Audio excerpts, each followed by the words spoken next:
Bonjour à tous et bienvenue pour cet épisode numéro 122 du Basket Lab, le laboratoire du jeu. Alors, aujourd'hui, place au trophée de la saison 2023.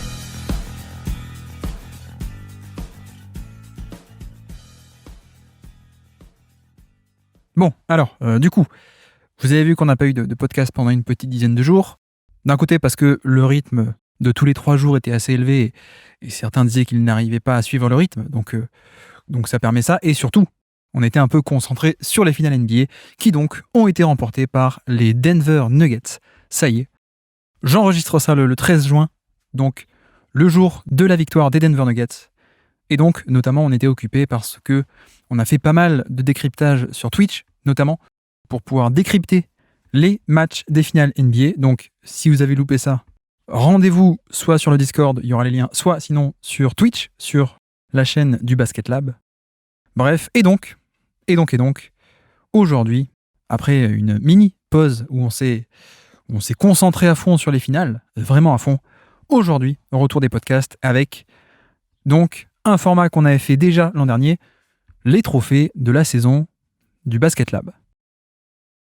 Et bon, il n'y a pas grand-chose non plus d'extraordinaire, si ce n'est qu'on a des catégories un peu différentes des catégories officielles de la NBA. Et donc le but aujourd'hui, ça va être de décerner nos trophées pour la saison régulière 2023. Et du coup, pour faire ça, on reçoit quelqu'un qui, au moment de l'enregistrement, était un peu heureux, mais qui sans doute aujourd'hui, au moment de la publication, l'est totalement, et même beaucoup plus, puisque aujourd'hui, nos trophées de la saison 2023, on les fait avec Jérémy. Jérémy de QI Basket, qui se joint à nous une nouvelle fois, vous connaissez. Jérémy, grand fan des Nuggets, bien sûr. Donc voilà, finalement, c'était écrit qu'aujourd'hui, en ce jour de victoire des Denver Nuggets, Jérémy, grand boss de QI Basket et grand fan de Denver devant l'éternel, allez nous rejoindre donc pour les trophées de fin de saison 2023. Donc, aujourd'hui, dans notre laboratoire de recherche sur le jeu, remise des trophées du Basket Lab 2023. Bienvenue dans le Basket Lab.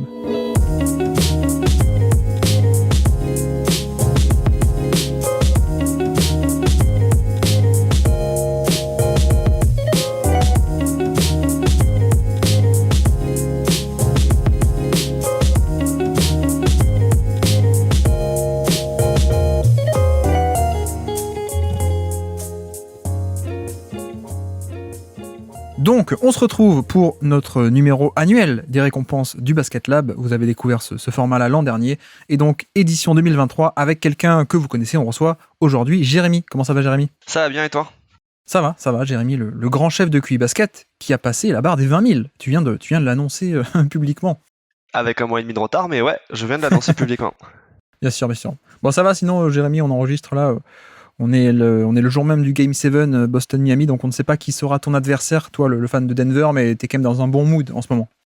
Alors le mood est bon, mais j'ai l'impression qu'on s'est qualifié il y a 1 mois et demi pour les finales, mais ça me paraît interminable cette série entre le Heat et les Celtics.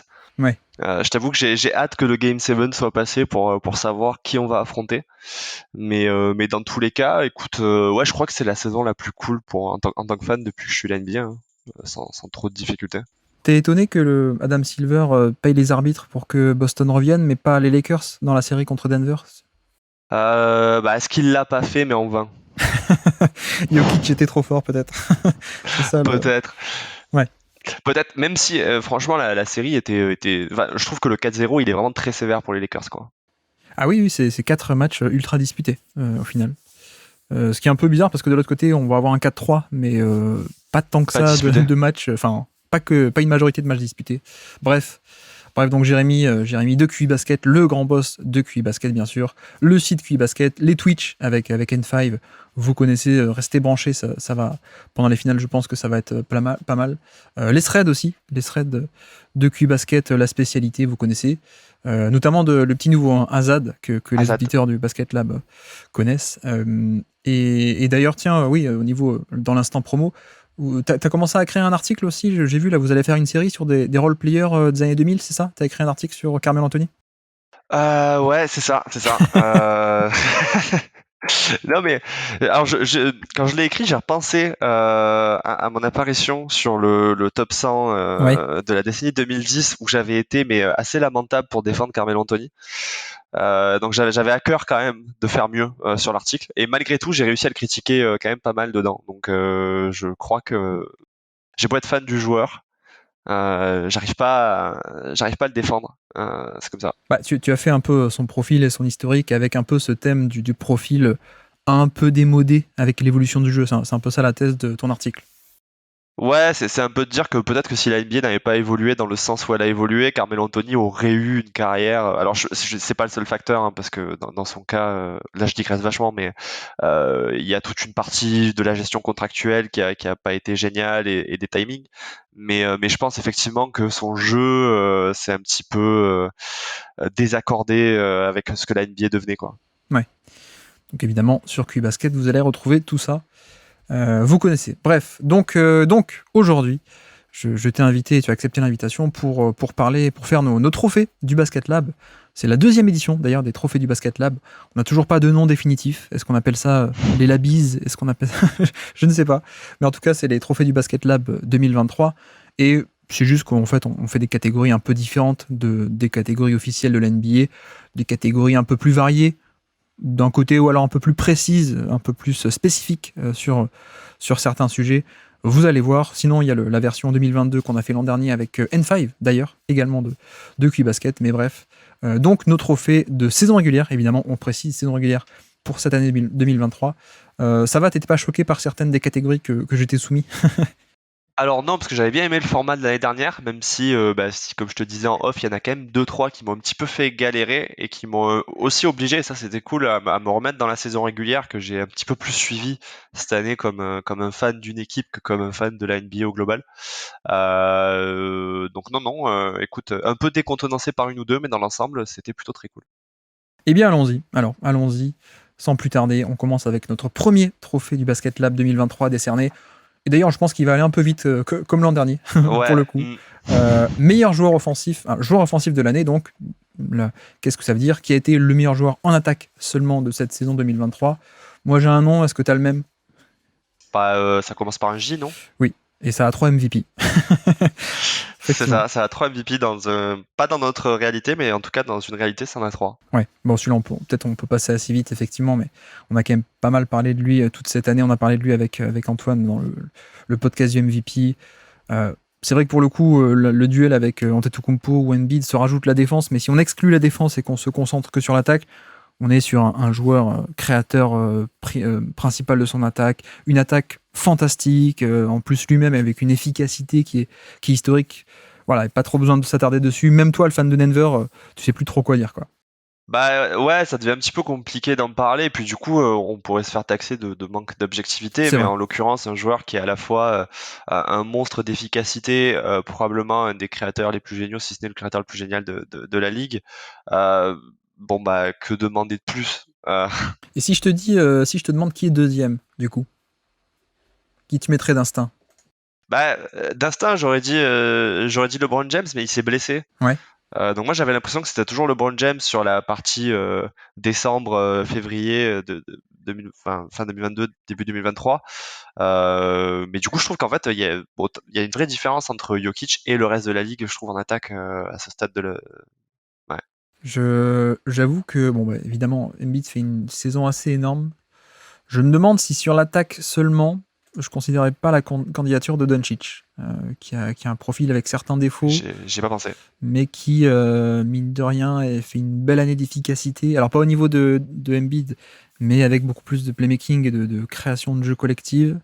Je pense qu'il y aurait peut-être duel. Mais bref, c'est pas la question. Et du coup, mais du coup à ce stade, qu'est-ce que tu veux, à quoi tu donnes le plus de valeur finalement, la création ou le scoring? Parce que j'ai l'impression que la NBA passe dans un mode où la création a une part de plus en plus importante en termes de valeur.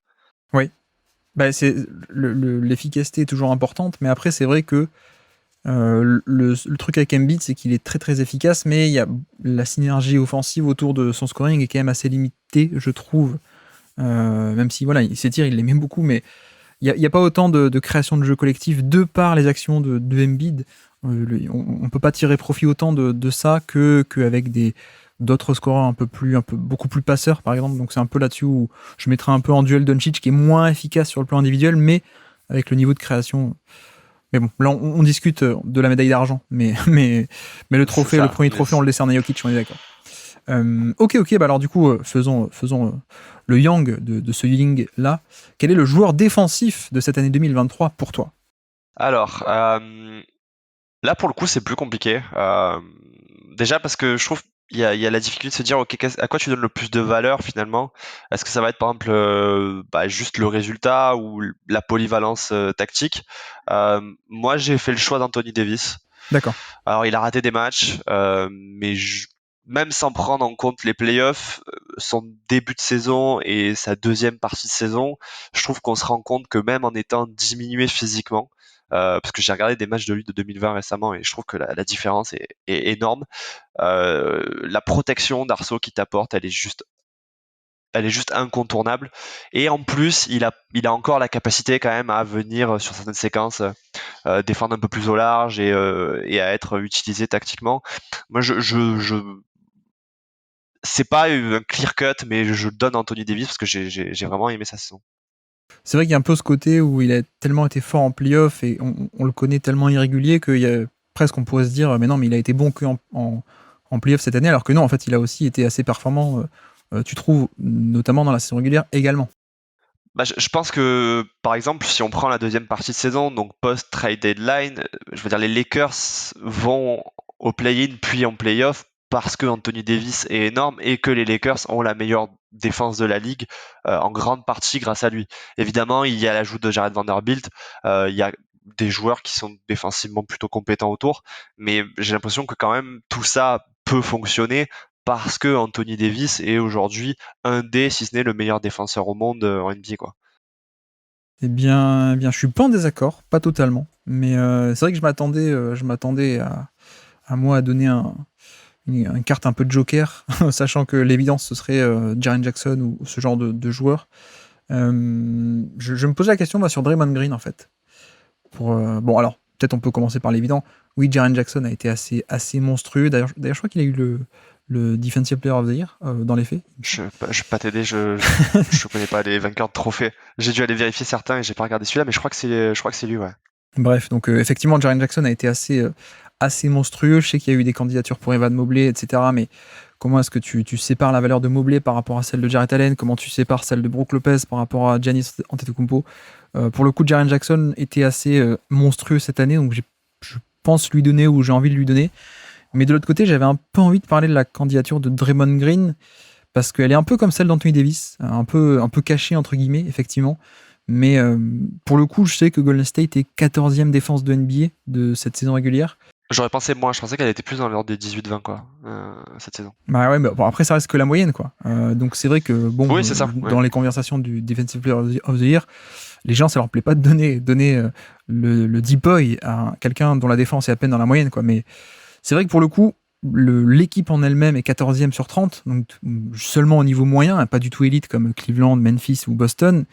Mais c'est vrai que la nuance, c'est que, en fait, sans lui, elle est catastrophique cette défense. Et c'est là-dessus où, du coup, quand on regarde qui est le meilleur défenseur de NBA, bah, ça peut être, parfois, il peut se retrouver dans la meilleure défense de NBA. Parfois, c'est peut-être aussi juste l'impact individuel de faire passer d'une défense catastrophique à une défense dans la moyenne ou un peu mieux que ça, quoi.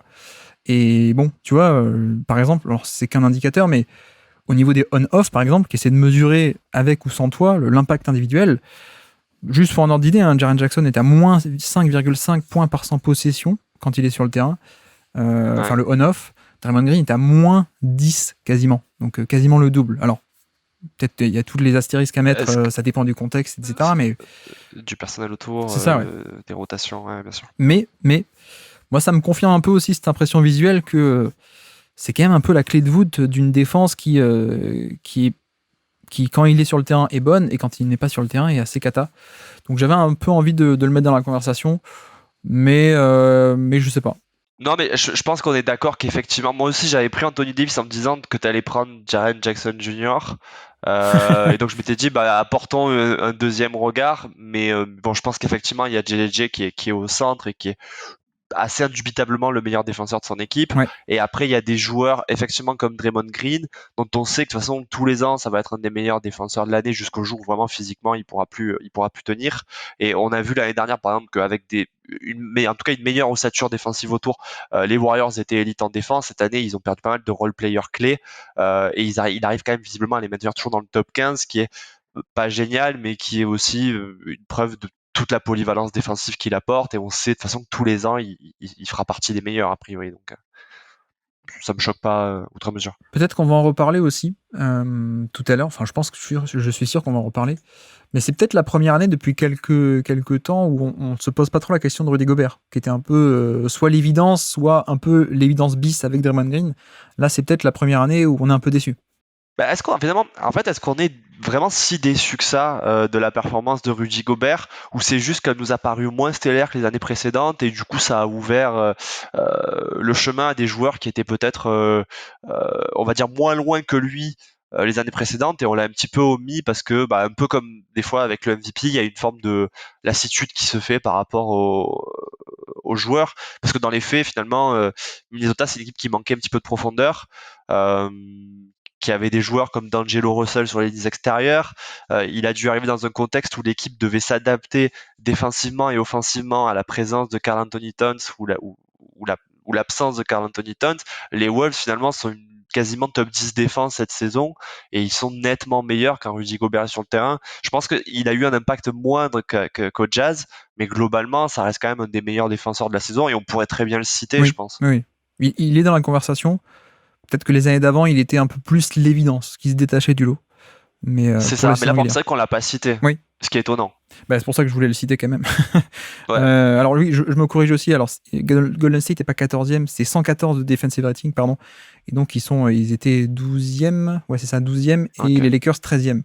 Donc c'est un peu le même argumentaire de la défense, enfin l'équipe a un defensive rating dans ces zones-là, mais à la fois quand on se concentre sur les minutes d'Anthony Davis ou de Draymond Green, il y a cette valeur ajoutée qui est assez énorme. C'est le jour et la nuit. Ouais. Donc il y a ces candidatures. Bon, je pense que je vais quand même le donner à Jaren Jackson. Je ne sais pas. J'ai envie en tout cas. Et après, il y a toujours la question du minutage avec Jaren Jackson, qui a 1700 minutes à peine. Enfin, à peine. Ouais. Je sais pas. Il manque quoi, à peu près une vingtaine de matchs. Et il joue que 29 minutes, 30 minutes par match, j'imagine. Ouais. Mais après, il a des chiffres de protection du panier qui sont assez incroyables. Une certaine polyvalence aussi. Hein, on parle pas du tout de Draymond Green, de Rudy Gobert non plus. Donc, allez, donnons-le à Jaren Jackson. Allez.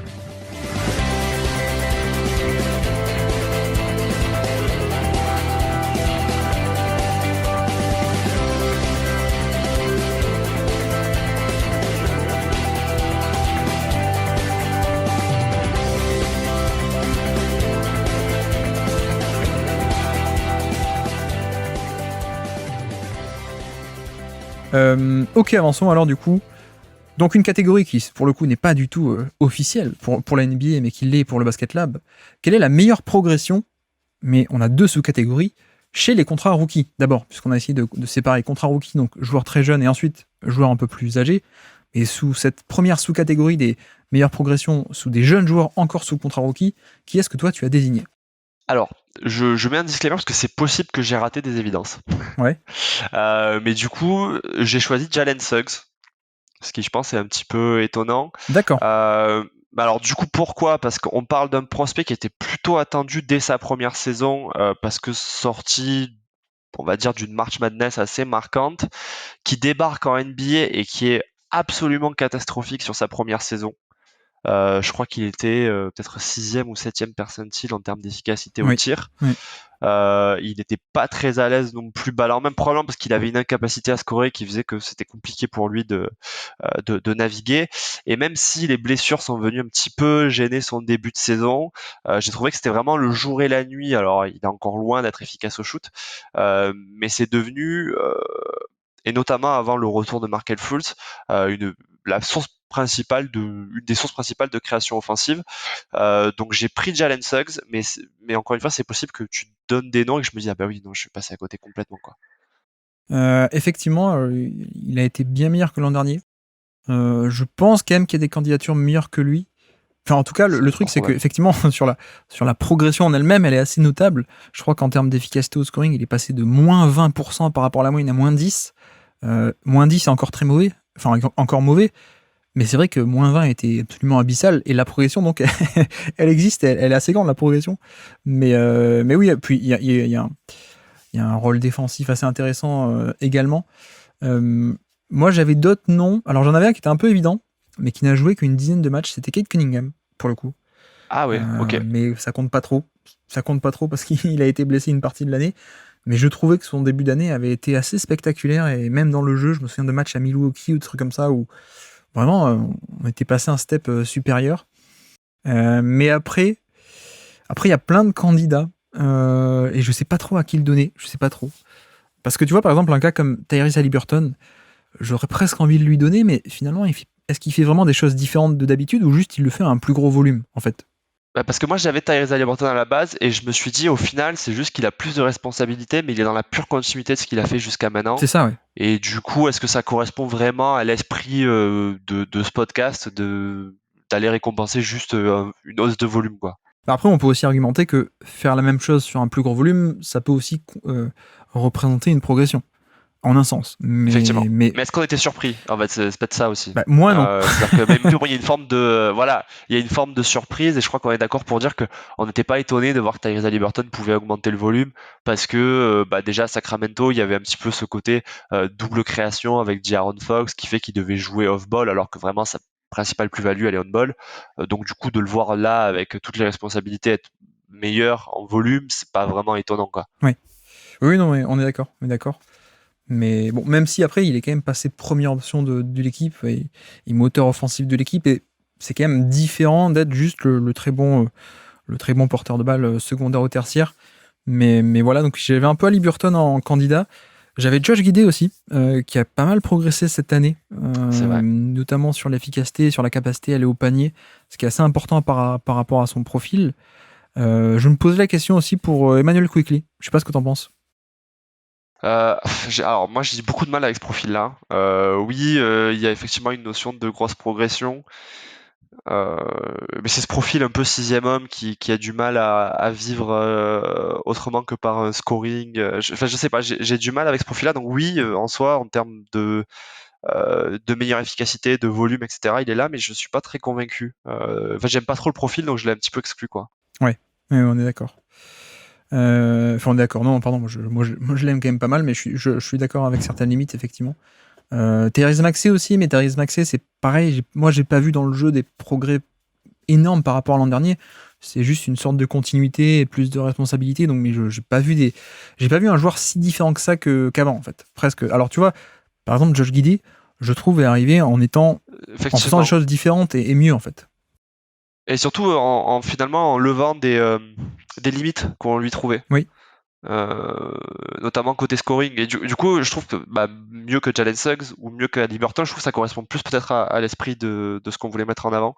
Donc j'aime bien l'idée de Josh Giddey. Alors moi j'avais Josh Green, mais pareil, est-ce que c'est pas juste plus de minutage et il est en train de faire ce qu'on attendait de lui?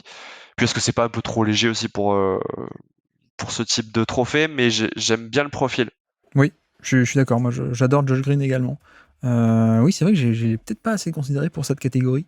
Qu'est-ce qu'il a fait au niveau efficacité? Je regarde en 2 clics. Ouais, c'est quand même bien mieux que l'an dernier. Et même dans le jeu, oui, c'est vrai qu'il a quand même pris beaucoup plus de place.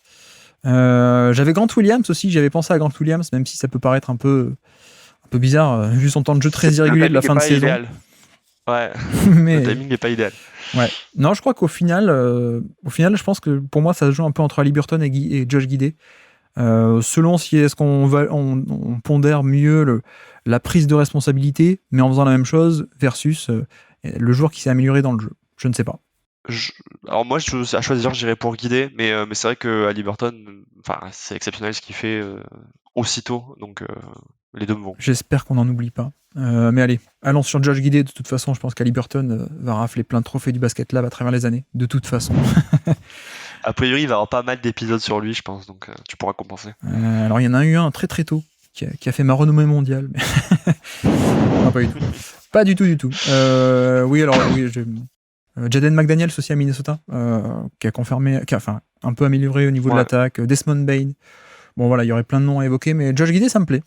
Donnons-lui pour cette année. Allez, c'est parti. Et donc deuxième sous-catégorie des progressions, quelle est pour toi la meilleure progression sur des contrats hors contrat rookie, donc des joueurs déjà installés? Alors là, je trouve que c'était plus dur de faire dans l'original. Ouais. C'est-à-dire que finalement, quand j'ai regardé, je trouve que la NBA a fait plutôt un bon boulot dans les joueurs qui étaient sélectionnés cette saison. De fait, j'aurais dit de manière assez évidente, Lauri Markkanen, parce que je l'imaginais pas jouer ce rôle de première option et le faire avec une telle efficacité et arriver avec une équipe qui était plutôt modeste à faire d'aussi belles choses. Après, j'étais pas du tout gêné aussi avec l'idée que ce soit Jalen Brunson. Pareil, finalement, c'est un peu une question de continuité, c'est-à-dire qu'on l'a vu faire sur l'ensemble d'une saison, ce qu'il avait montré sur les playoffs de l'année dernière. Mais quand même, la prise de volume et donc la prise statistique, un peu comme avec Tyrese Haliburton, elle est quand même assez notable. Et j'en avais un troisième, mais du coup, c'est pas sur l'ensemble de la saison parce qu'il en a manqué beaucoup, c'est Brandon Ingram. Parce que j'ai l'impression que il a réussi à faire évoluer son jeu en étant plus complet, tout en prenant plus de responsabilités offensives, plus d'usage en fait, et rester à des niveaux d'efficacité, voire augmenter son efficacité au global. Et je me demande si Brandon Ingram l'année prochaine pourrait pas arriver vraiment à un produit fini assez exceptionnel. Donc je dirais Markkanen quand même parce que c'est peut-être le plus surprenant des trois, mais les trois me vont.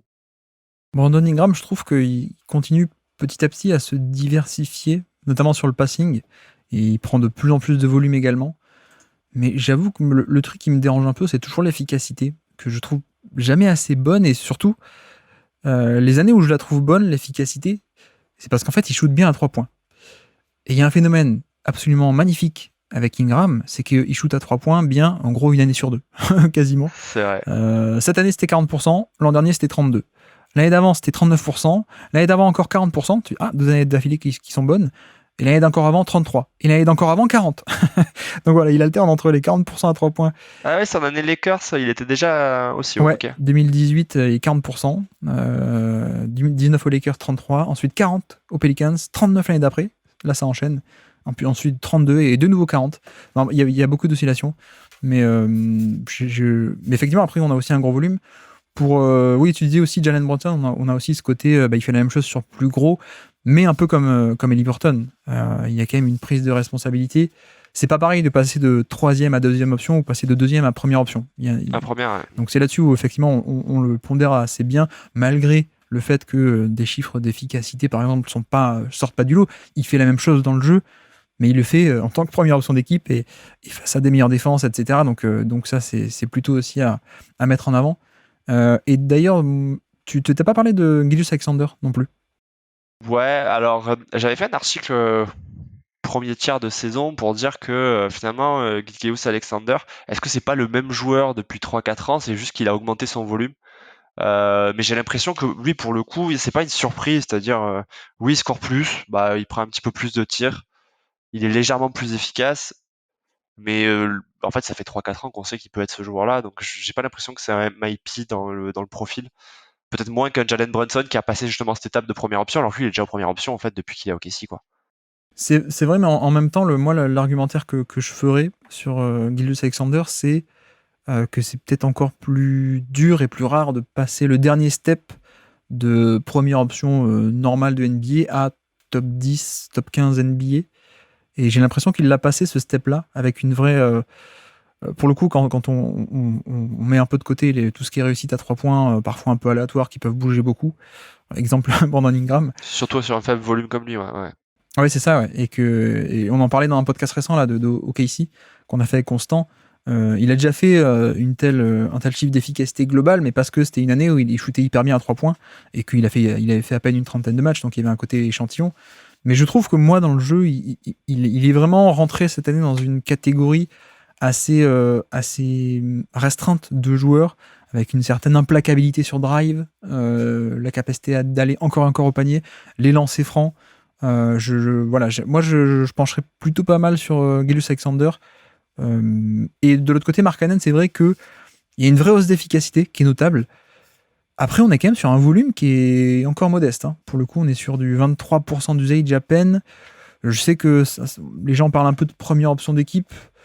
Bah, par défaut, mais Ouais, mais d'un collectif plutôt, quoi, du coup. Je trouve pas qu'il ait la même dose de responsabilité que Brunson, qui est qu'un première option Chai ou d'équipe. Ouais. qu'un Brunson. Ouais. Je suis d'accord.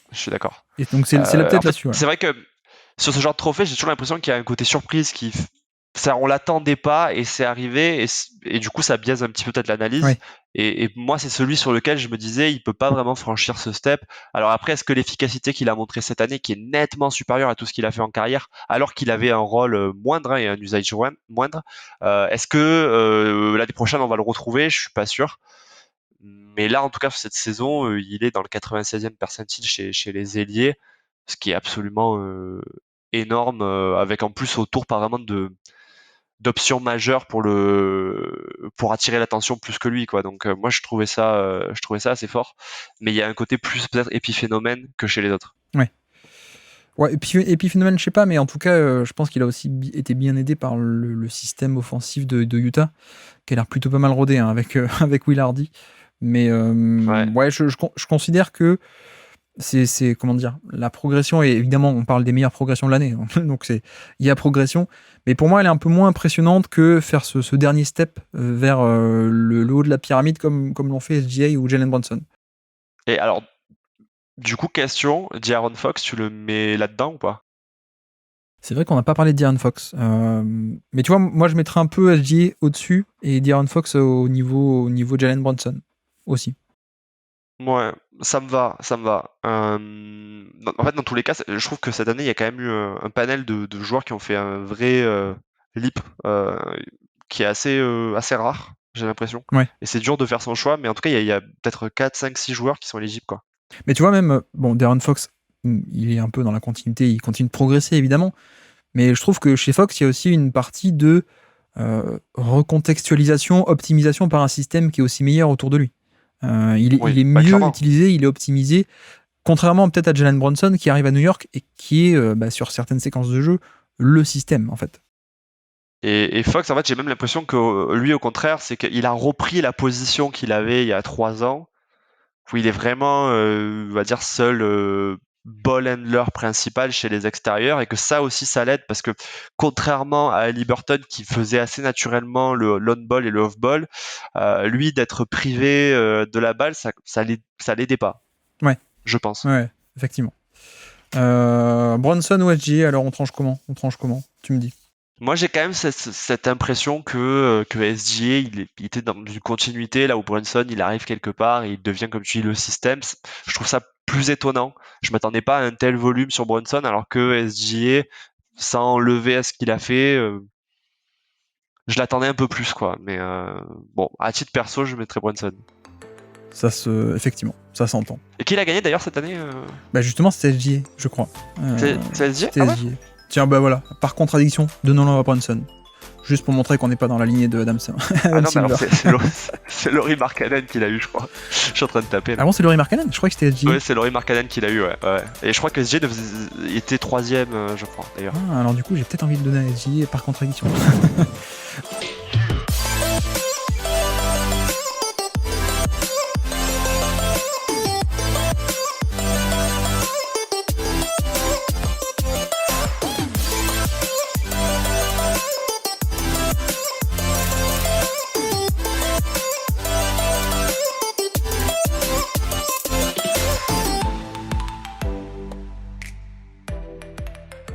Bref, avançons.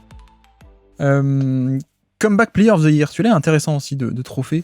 Il existe en NFL, il n'existe pas en NBA. Quel est pour toi le Comeback Player of the Year, le joueur qui a été absent l'an dernier ou qui a été mauvais l'an dernier et qui cette année a été très bon? Alors, je m'excuse, mais comme je disais, j'ai quand même pas mal suivi la saison de Denver cette année. Et du coup, alors, j'avais envie de mettre Michael Porter Jr. parce que je trouve que il est revenu, et bah, je l'ai écrit la semaine dernière ou cette semaine, un article là-dessus, c'est qu'il est revenu en étant capable de défendre. Et pour un joueur qui a connu 3 opérations au dos, qui moi me paraissait, je pensais que c'était vraiment la pièce de Denver qui serait jamais capable de défendre et qui du coup mettait un petit peu en péril les chances d'aller au bout. Je trouve que son comeback, c'est pas juste je reviens et je suis le joueur que j'étais, c'est je reviens et je suis un joueur beaucoup plus complet et peut-être même plus altruiste. Et du coup, j'ai beaucoup aimé cette trajectoire. Du coup, c'est lui que j'ai pris sans vraiment aller chercher d'autres joueurs qui pourraient y prétendre. Ou en tout cas, je les ai pas notés dans mes notes, ce qui est aussi possible. Et du coup, j'ai mis Michael Porter Jr. assez naturellement. J'ai pas cherché très loin sur celui-là. Alors c'est marrant, mais du coup je peux te poser la question, parce qu'il y en avait deux à Denver qui étaient un peu en duel, par rapport à Jamal Murray du coup. Alors moi, j'ai l'impression que Jamal Murray, déjà on parle quand même surtout de la saison régulière, je Oui, pense. On est oui, oui. d'accord. Et du coup, sur la saison régulière, Jamal Murray, c'était le Jamal Murray de 2021. Offensivement, c'est à peu près la même chose. Il a pas donné spécialement l'impression d'avoir ajouté quoi que ce soit. Il a juste essayé de revenir là où il était avant sa blessure il y a 1 an et demi, 2 ans. Donc, pour moi, l'histoire entre les deux que je garde le plus, c'est plutôt celle de Michael Porter Jr., qui revient un joueur différent et qui revient comme une pièce beaucoup plus en phase avec ce que l'équipe attendait de lui. Jamal Murray, maintenant, si on prend les playoffs, ouais, c'est une autre histoire. Mais en même temps, on ne découvre pas que Jamal Murray est plus impliqué offensivement et plus motivé en playoffs qu'en saison régulière. Ouais. Mais sur la saison régulière, je préfère le KMPG. Ouais. D'ailleurs, il faudra peut-être m'expliquer un jour pourquoi il fait pas la même chose en saison régulière. Ça serait pratique. Mais Ouais, clairement. Mais je crois que c'est juste, c'est peut-être soit un manque d'envie, soit un côté, je laisse plus le jeu se faire sur le reste de l'équipe, quoi. ouais, je sais pas, aucune idée. Mais non, moi, j'avais aussi Jamal Murray dans les candidats, moi. Effectivement, Michael Porter, ça peut se défendre, même si tu vois, je trouve que si on prend juste la valeur absolue, Jamal Murray est un meilleur joueur que Michael Porter Jr., je pense, parmi les joueurs qui ont fait un comeback cette année. Donc on peut l'argumenter aussi comme ça. Ouais. Mais du coup, alors, c'est quoi que tu mettais derrière vraiment ce trophée? Est-ce que c'était juste le joueur qui revient et qui est le plus fort, ou est-ce que c'est le joueur qui revient et qui en plus apporte un plus à ce qu'il était, ou qui retrouve vraiment rapidement ce qu'il était? C'était un peu flou pour Oui, moi, mais donc j'ai pris plutôt le chacun a son interprétation, effectivement. De toute façon, il n'y a pas de définition claire, mais c'est avec le MVP non plus. effectivement. Non, mais tu vois, d'ailleurs, un peu dans cette veine-là, du coup, un autre joueur qui, pour moi, est revenu très fort alors qu'il a été absent l'an passé, moi, j'avais Kawhi Leonard, du coup. Ouais. Kawhi Leonard qui après un an d'absence, blessé au playoff 2021, absent tout 2022, et qui est revenu, en fait, alors, il a été un peu micromanagé au tout début. Ça a été lent, Ça a pris du temps, le full retour. Je parle pas du tout français, c'est horrible. Le retour complet s'est fait progressivement, excusez-moi. Mais on est de nouveau sur des standards du Kawhi de d'habitude. Un Kawhi qui est top 10 NBA, je pense, avec gros usage de star et plus 7% d'efficacité, 107 de true shooting plus. C'est un peu ses standards habituels depuis qu'il a explosé offensivement. Il était à 109 en 2021, là il est à 107. Voilà, pour moi, dans l'interprétation de qui était le meilleur joueur à revenir et être très bon, j'avais un peu Kawhi Leonard. Et sinon, il y avait aussi Brook Lopez, je pense, qui a aussi sa candidature avec le côté je reviens et la défense de Milwaukee repasse de moyenne à élite, en fait. Et je trouve que là où en plus il y a un bonus pour autant Kawhi Leonard que Brook Lopez, c'est que c'est quand même des joueurs qui sont rentrés dans la trentaine depuis un moment. Et je trouve que c'est quand même, je pense que c'est plus dur de revenir après 30 ans d'une blessure qu'en ayant 25 ans ou voire moins comme Michael Porter Jr. Et je trouve ça ajoute quelque chose un peu d'exceptionnel à ces retours au haut niveau. Même si après les responsabilités de Brook Lopez sont moindres que celles de Leonard. Mais ouais, on est d'accord. Autre candidat que j'avais, c'était Julius Randle, qui fait un comeback après une année où il avait été blessé avec une blessure de type je fais la tête pour l'an dernier. Mais tiens, j'avais Gary Harris aussi, pour te faire plaisir, ancien de Denver. J'ai pas osé. T'as pas osé, mais c'est pour ça que c'est gentil. Je te le mets sur un plateau. Je pensais que t'allais mettre Markel Fultz. Non, justement, est-ce que le comeback de l'année, c'est pas plutôt le tanking des Spurs, finalement, qui fait un comeback assez spectaculaire cette année? C'est vrai que ils ont une efficacité dans le tanking qui fait que généralement ils tankent une année et ils chopent un talent générationnel à l'intérieur. Mais surtout que le tanking des Spurs était blessé depuis 1997, ça fait pas mal de temps, donc le comeback est d'autant plus impressionnant. C'est vrai, ils sont entêtés à pas le faire d'ailleurs, hein, ça leur a pris 5 ans à comprendre. Mais Alors après, d'autres un peu plus sérieux, par contre, que j'aurais été prêt à mettre, un peu dans le même cas que Kawhi, qui a manqué toute l'année 2022, Zion, mais sauf que le problème, c'est que ça a duré 30 matchs. C'est trop court. Ça a duré 30 Ouais, matchs. c'est trop court. Donc malheureusement, il sera candidat au Comeback Player of the Year 2024, en fait. Malheureusement. Éventuellement. Et puis malheureusement, où ça peut être aussi une question. Mais non, pour le coup, j'avoue qu'entre Kawhi Leonard, qui redevient... alors en plus, on a vu en playoff qu'il était vraiment au top de sa forme, mais encore de nouveau blessé.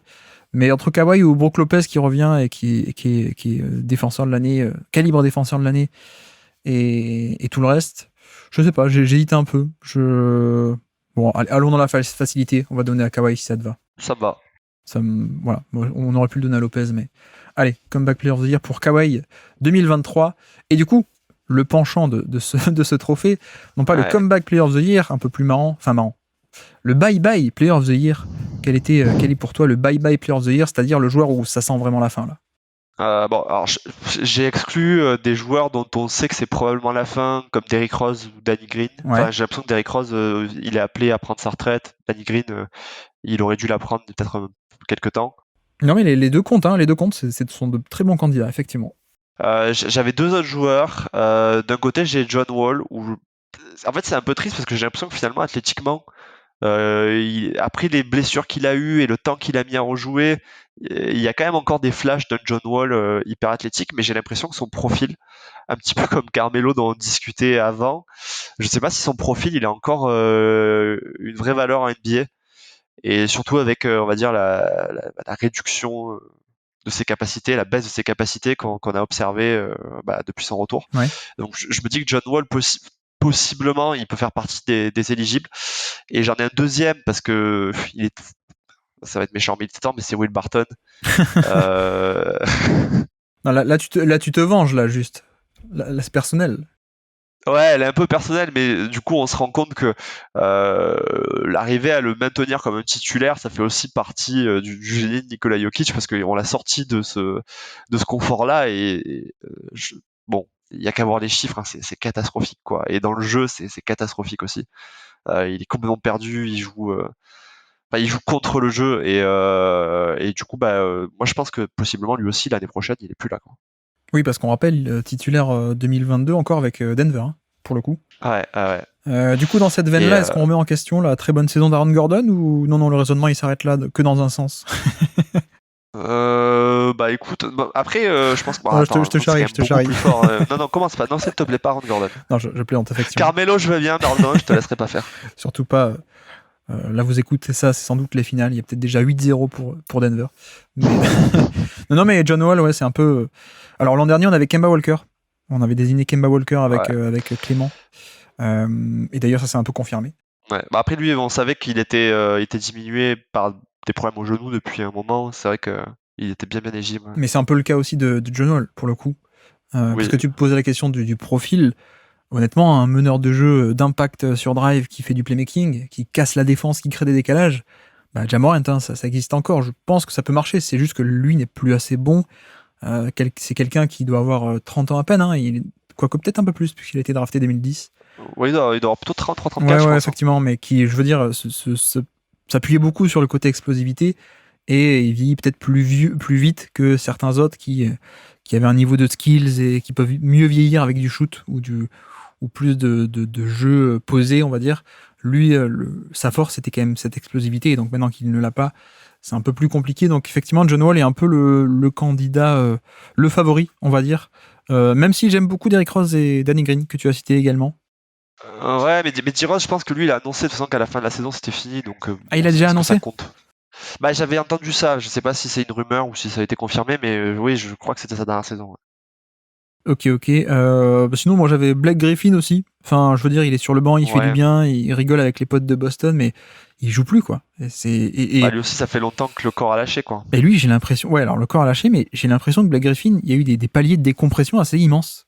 C'est-à-dire qu'il était All-NBA à Détroit.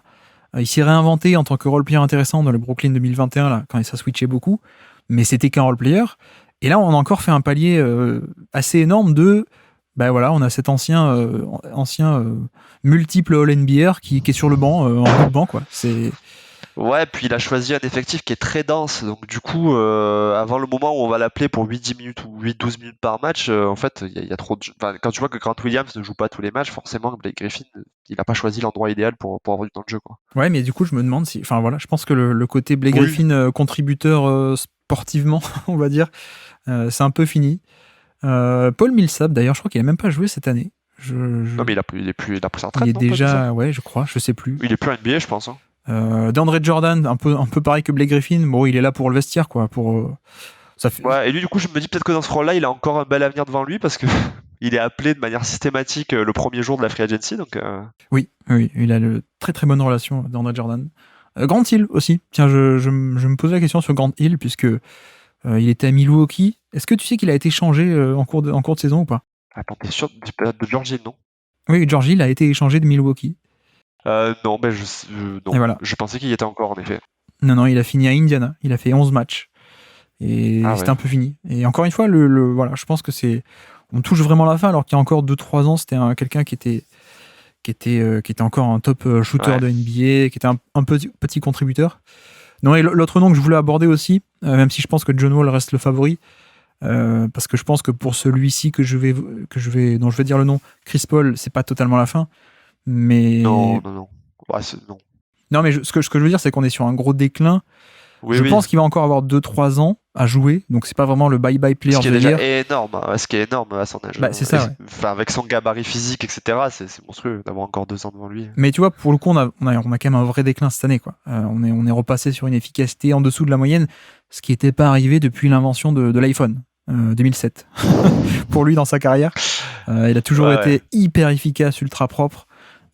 Et là, on est sur quelqu'un qui a un peu perdu un côté physique peut-être. Et voilà. Alors, mais là, c'est pour ça que je dis, je pense que je vais. On l'a vu au play-off de l'année dernière, je pense que ça y est, il avait chuté, bah, comme tu disais un peu avec Blake Griffin, il était passé dans une catégorie en dessous, qu'il y avait eu une grosse décompression entre l'image qu'on avait de lui en 2021, enfin, au play-off 2021 et celle qu'on avait au play-off 2022, j'ai l'impression. Ouais, mais il jouait quand même plutôt bien en Oui, oui. 2022, quoi. Je trouve que ça s'accentue, mais là où je pense qu'on peut le décerner à John Wall plutôt, c'est que je suis pas sûr que John Wall soit dans une équipe NBA l'an prochain. Je pense que Chris Paul, oui. Donc, Alors, moi, Chris Paul, bah, je pense que c'est acté, il sera dans une équipe. Euh, et après, il y a des joueurs comme tu sais, comme Blake Griffin, etc. Effectivement, ça paraît quasiment acté. Ça dépend plus de leur volonté d'être le 15e joueur de la ouais, c'est rotation ou ça, ouais. pas. Ouais, ouais. Alors que dans le cas de John Wall, par exemple, c'est pas choisi. Comme dans le cas de Will Barton, ce sera pas choisi. C'est des joueurs qui se voyaient encore en NBA pour plusieurs années et en fait, non, ça le fait plus, quoi. T'arrives quand même à caler un nugget à chaque catégorie. Oui, C'est oui, là qu'on oui. voit le vrai fan. Et c'est ça. Et je vois notre nom, est-ce que Serge Ibaka sera encore là l'année prochaine? Bonne question. J'ai l'impression que ça fait 2 saisons qu'il est essayé un peu partout et que ça marche jamais. Oui, Ouais. très, très bonne candidature, effectivement, Serge Ibaka aussi. Même si on peut le décerner à John Wall officiellement, ce trophée Oui, je pense qu'on peut 2023. choisir John Wall, ouais. Ça veut dire qu'il y a quand même un thème hein, sur ce trophée, c'est quand même plutôt le type meneur blessé. Kemba Walker Ouais, l'an ouais. dernier, John Wall cette année.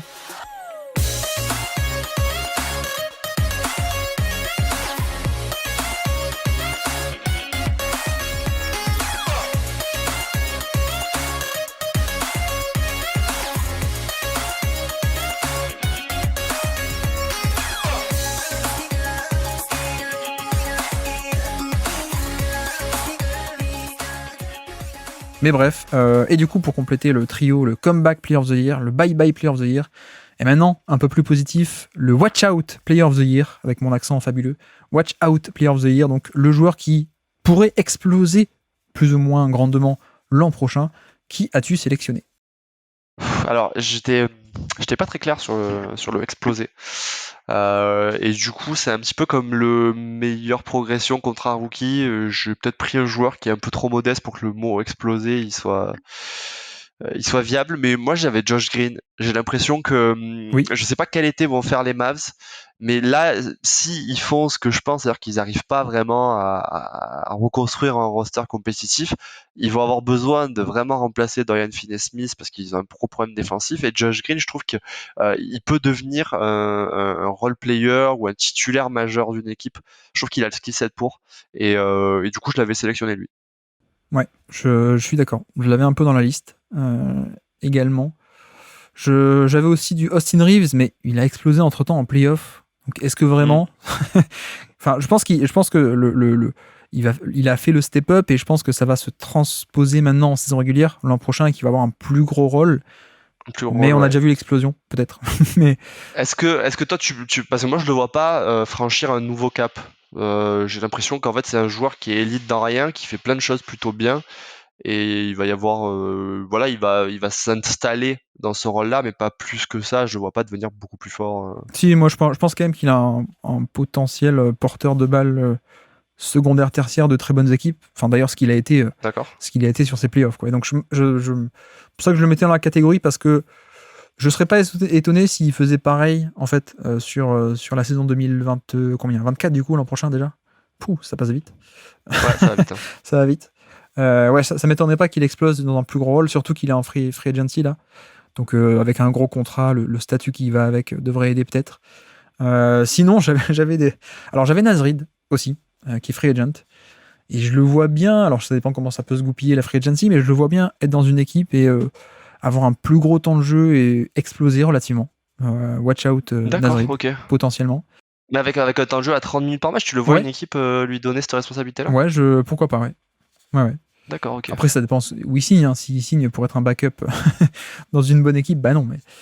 Non, mais j'imaginais pas une équipe, tu vois, prendre le pari de se dire que c'est quand même un profil plutôt offensif que défensif. Je vais mettre un pivot comme Nasrid titulaire de mon équipe, quoi. Bah, je trouve que justement, il est assez bon défensivement pour tenir et que du coup, c'est un peu le jeu de cette catégorie. Hein. C'est Watch Out, Player of the Year. On fait des petits paris. Je mettrais une pièce sur Nasrid. Donc voilà. Et sinon, j'avais un autre nom. Enfin, j'avais deux autres noms, mais avec c'était des noms avec une petite astérisque. J'avais Jordan Poole ailleurs qu'à Golden State et Grant Williams ailleurs. Ah oui. J'aime beaucoup ça. J'ai aucun mal à voir ces deux joueurs être échangés ou dans le cas de Grant Williams signé ailleurs et passer à 30-35 minutes de jeu par match. Peut-être même dans des équipes moins bonnes que Boston ou Golden State, mais exploser un peu plus sur le plan individuel. Non, ça me va. Alors surtout sur Grant Williams, sur Jordan Poole, oui, j'ai l'impression que c'est plus une question de climat qui fait qu'il a sous-performé. Mais Grant Williams, j'ai l'impression qu'il y a un côté où tu le mets, de toute façon, ça va être bien. Ouais, mais je pense vraiment qu'il peut s'installer en rôle de titulaire un peu plus important qu'à Boston. Quoi. Où à Boston, il y a une profondeur assez dingue. D'ailleurs, on n'a pas l'impression qu'il va s'installer à Boston, justement. Bah après, c'est là où c'est étonnant, je trouve, ce que fait Joe Mazzulla, c'est que t'as quand même un joueur qui s'appelle Al Horford, qui a 37 ans passés, et je trouve ça étonnant d'avoir Grant Williams dans son équipe et de pas plus le responsabiliser dans l'idée de prendre le relais à un moment donné, parce qu'il y a personne derrière Horford, à part Grant Williams, qui est vraiment voué à prendre beaucoup plus de place, j'ai l'impression, et je trouve ça un petit peu dommage. Mais je pense que l'explication, c'est que l'été dernier, le GM Brad Stevens a hésité entre Joe Mazzulla et Grant Williams pour être coach de Boston. Voilà, il hésitait entre les deux. Du coup, il y a un peu de jalousie de la part de Joe Mazzulla. D'accord, ok. Voilà. Ouais, ça me paraît crédible. Parce que Grant Williams a déjà le bagage intellectuel pour être coach NBA, tout le monde le sait. Donc, non, mais voilà, j'aime un peu ces trucs. Mais non, le George Green, ça me plaît aussi. Ça me plaît pas mal. Mais en même temps, ça serait dans un univers où Dallas fait des choses un peu cohérentes. Oui, moi je suis d'accord, j'aimerais bien lui donner plus de 30 minutes de jeu par match et qu'il explose dans ce rôle. On est d'accord, on peut lui donner. Ça te va ? Allez, ça me va. Ok, eh bien, watch out pour 2024. Josh Green, du coup. Et du coup, avançons. Où est-ce qu'on en est ? 7ème catégorie du jour, 7ème trophée à remettre. Alors, celui-là, il est marrant, même si j'étais pas autant inspiré que. Il est dur celui-là. Ouais. Très dur.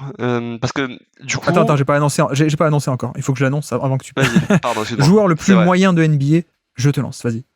Non, ouais, c'était difficile parce que je me disais, est-ce que si tu prends un role player, finalement, par définition, c'est pas un joueur plutôt moyen et donc c'est pas vraiment très intéressant. Du coup, j'ai ciblé un joueur parce que j'ai ciblé Nikola Vucevic. Ah, pas mal, ouais. Ça t'étonne ou pas ? Non, pas mal, okay, effectivement. D'accord, pas mal. Effectivement. Parce que j'ai l'impression qu'il a été recruté pour son talent offensif dans une équipe dont finalement l'identité devrait être défensive. Que du coup il est un petit peu à contre-courant du reste de l'équipe et que dans ce qu'il apporte offensivement, c'est bien pour eux ce qu'il apporte en termes de création parce qu'il est plutôt pas mauvais et que ça permet de libérer un petit peu DeMar DeRozan et Zach Lavine. Mais À côté de ça, offensivement, je trouve ça catastrophique. Enfin, en termes de scoring, je trouve ça catastrophique. Déjà, c'était pas incroyable avant, il a jamais été efficace, mais là, je trouve que et particulièrement la saison dernière, c'est un petit peu en dessous de tout. Et du coup, je me dis, est-ce que ce joueur a une valeur positive pour cette équipe? Je suis même pas sûr. Non, mais la candidature est intéressante. Pour te dire, l'an dernier, je crois que c'était Will Barton qu'on avait désigné, le joueur le plus moyen de NBA. Ah ouais, vous étiez sympa du coup. On était assez sympa. Mais non, mais Vucevic, c'est vrai qu'il y a un côté intéressant dans le sens où tu peux construire des plutôt bonnes défenses avec lui, mais c'est pas lui non plus qui va être transcendant et la force décisive là-dessus. Je crois que Chicago est top 5 ou top 6 en défense cette année. Ouais, c'est très bien, c'est très bien. Mais du coup, je te dis, avec un vrai pivot, avec une C'est ça, ouais. capacité défensive, ce serait encore plus fort. Tout à fait. Et à côté de ça, le bonus que tu devrais avoir en attaque, tu l'as pas. Mais c'est pour ça que le cas est intéressant parce que justement, il est pas transcendant en bien en défense, mais il est pas non plus cata, je trouve.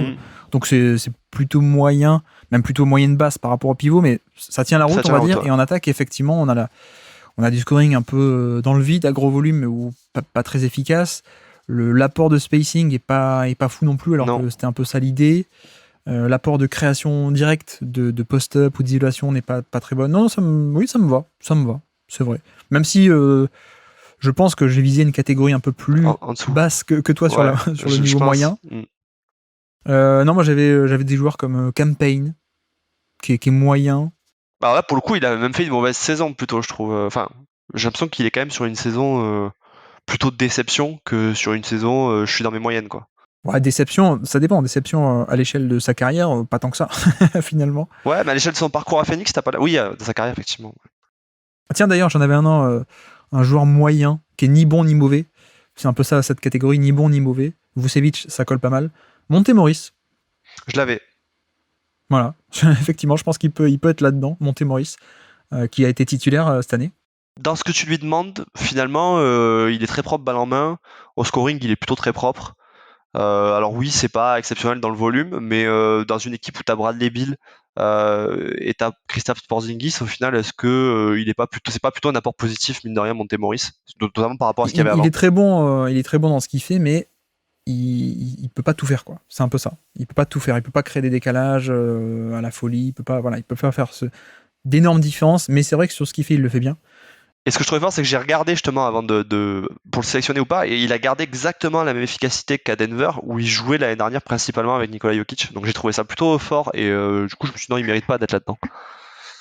J'avais aussi Gordon Hayward, qui était un joueur d'élite avant et qui glisse un peu vers le côté joueur le plus moyen de NBA, vraiment dans la moyenne. Alors, est-ce que quand il joue, il est quand même pas... Enfin, ça reste un apport plutôt sympa. Non, j'ai pas regardé les Hornets cette année, hein, à part 2-3 matchs, mais... Effectivement, il y a peut-être un biais par rapport à ce qu'il était, un biais de déception, mais oui.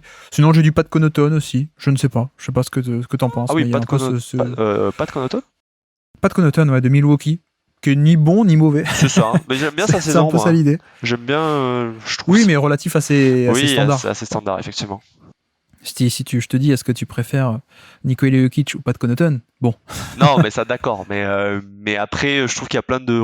Je pense, en fait, si on regarde dans les équipes, il y a plein de role-players qui remplissent moins bien leur rôle que lui. Mais en même temps, tu dis moyen, donc ça veut dire qu'ils doivent pas être négatifs aussi. Donc, ok. Attends, je crois qu'on a tout faux depuis le début. En fait, je sais pas pourquoi j'y ai pas pensé en le préparant, mais en fait, est-ce que ce serait pas Tobias Harris, le joueur le plus moyen de NBA? Ah, bah tu vois, je trouve que lui, il rentre bien dans la catégorie Nikola Vucevic. C'est-à-dire, tu l'attends comme une option 3-4 et il est décevant. En fait, il est juste, il y a autre nature, quoi. Mais c'est ça, ouais. Scoring, volume moyen, efficacité moyenne, ni bonne ni mauvaise. Défense, ni bonne ni mauvaise. Passing, un peu, mais pas trop. Bah oui, en fait, c'est Tobias Harris. Il veut pas non plus en faire trop dans un sens ou dans l'autre. Je suis d'accord. Est-ce que ça te va si on met Tobias Harris du coup? Allez, ça me va. Allez, joueur le plus moyen de NBA. Enfin, quoique, c'est peut-être un peu sévère. Mais non, mais c'est sévère, mais comme Vucevic, c'était sévère, on a compris. Bref, et si vous voulez une catégorie en dessous, pas de Connaughton.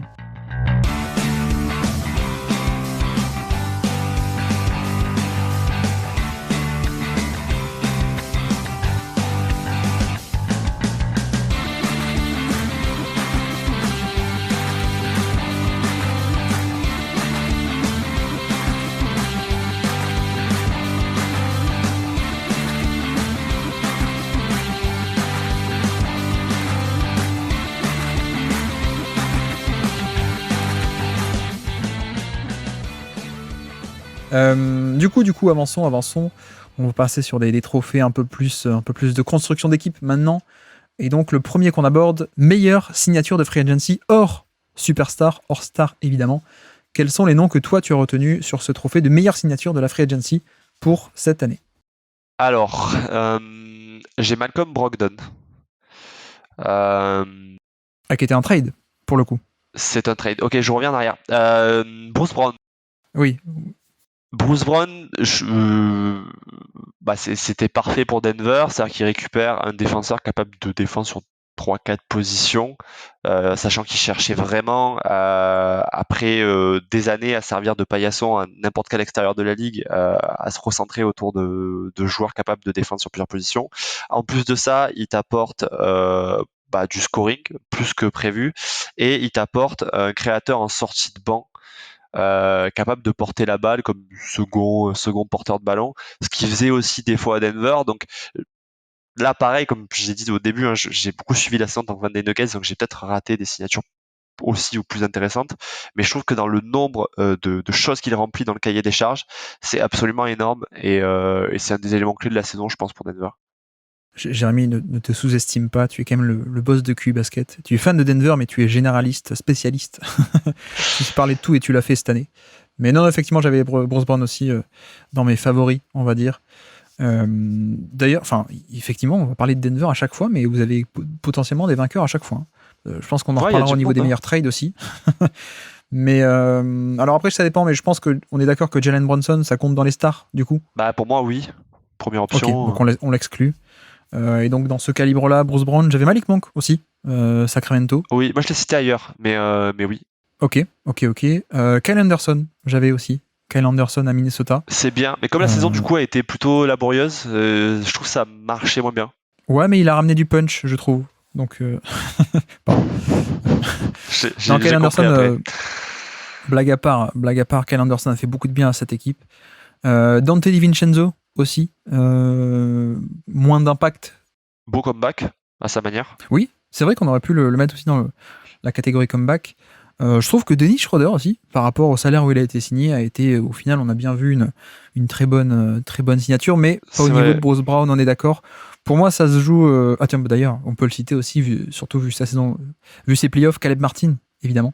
Mais si on se concentre sur la saison régulière, pour moi, ça se joue entre Kyle Anderson et Bruce Brown. Et je crois qu'on peut le donner à Bruce Brown, effectivement. Ça me va. Ok, efficace. Ça te va, effectivement. Ça me va très bien. T'inquiète pas, tu pourras placer Brogdon très bientôt. Mais avant de faire les meilleurs trades, justement, restons sur Free Agency. Du coup, on a fait les meilleures signatures de Free Agency hors star. Quelle est pour toi la pire que tu as désignée, pire signature de Free Agency 2022, été 2022, mais du coup pour cette saison 2023? Alors moi je trouve que j'ai pris une des plus décevantes, c'est Javal McGee aux Mavs, parce qu'ils ont quand même investi, je trouve, beaucoup d'argent dessus et sur quand même de la durée. Ils étaient dans cette idée de on a réussi à monter une équipe avec pas mal de spacing, mais quand il y a de la taille, on se fait dominer au rebond, donc on va chercher quelqu'un qui est athlétique, capable d'être pas trop mauvais au rebond. Et en fait ils ont eu un joueur qu'ils n'ont pas pu utiliser de la saison quasiment.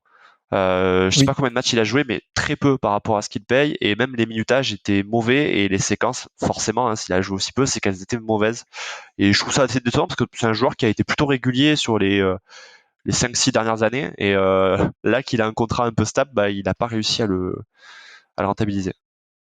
Je suis d'accord, totalement. Et surtout que pour moi, là où c'est encore pire, c'est qu'on n'est pas du tout surpris, et qu'on l'a vu venir en fait. Je sais pas toi, mais bon, moi le côté, ils vont chercher Javal McGee, vu l'identité de l'équipe de 2022, ça ne collait absolument pas. Alors, il y avait un peu le raisonnement de il faut une menace verticale pour Luka Doncic, il aime bien avoir des gens à qui lancer des alley-oops, mais on savait que le mariage n'allait pas être bon. Vous pouvez ressortir des tweets ou des avis dans des podcasts, je sais plus si on en a parlé, mais c'était prévisible. Ils l'ont fait, comme tu dis, en plus, même pas au minimum, mais sur une somme qui est quand même relativement conséquente pour lui. C'est quoi, 32 millions, un truc comme ça, non? Ouais, c'était sur 4 ans, 3-4 ans, à 5 millions l'année. Et c'est pour ça que pour moi, c'est là-dessus où il gagne ce trophée de haut la main. C'est que non seulement la signature est mauvaise, mais en plus, c'était tellement prévisible que non, en fait. C'est 6 millions l'année, 6 millions l'année sur 3 ans. Ah ouais, t'imagines, c'est un mec qui était au contrat minimum avant ça, quoi. Après, moi, j'aime bien Javel McGee en 7e, 8e, 9e homme de ta rotation, mais aller le signer pour en faire ton pivot titulaire, enfin bref, on voit un peu les limites de Jason Kidd, le système, plus que le coach, toute son influence qu'il a un peu partout dans l'organisation. Mais non, Javel McGee haut la main. J'avais aussi d'autres noms, tu me dis ce que t'en penses. Je crois que Daniel House a été signé pour pas mal d'argent aussi, 4 millions ou 5 millions l'année. Ah bon? Ah, je croyais que c'était un minimum. Ok. Non, je crois que c'était la biannual exception ou un truc comme ça, là, un truc Ok. il est à 4 millions l'année et ça n'a pas marché du tout et on a bien vu que les Sixers auraient bien eu besoin d'un joueur de rotation, un vrai joueur de rotation en plus et qu'ils ne l'ont pas eu. Donc petite déception de ce côté-là. Après, j'ai l'impression qu'il était assez loin dans la rotation, donc c'était peut-être moins gênant. Mais c'est vrai que quand je vois le contrat, je suis un peu étonné. Alors après, c'est que pour une année, parce qu'il y a... Ah, c'est une player option, c'est pour 2 ans. Oui, donc ok. Ouais, c'est Mais pas justement, il terrible. n'était pas dans la rotation, mais il aurait dû l'être en fait. C'est là où est la déception. Ouais. Ouais, effectivement. Je pensais pas que c'était du 8 millions sur 2 ans. Je pensais que c'était tu sais, un 2 millions 3 sur un an. Ouais. Ok. Non, mais c'est pour ça que je voulais le citer. Bon, Montrezarel, pour moins d'argent, mais Bon, c'était quand même. Bon, voilà. on n'a pas d'attente, non? Euh, oui.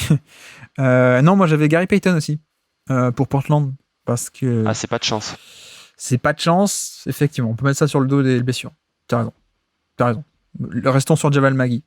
Qui c'est que j'avais noté Dragic aussi. Ça n'a pas tant marché que ça. Hein, Dragic à Chicago. Alors, je, je sais. Ah oui, c'est vrai que je pompe. Ça faisait partie des joueurs. Tu vois, dans la catégorie bye-bye, à mon avis, Goran Dragic, il peut être là aussi.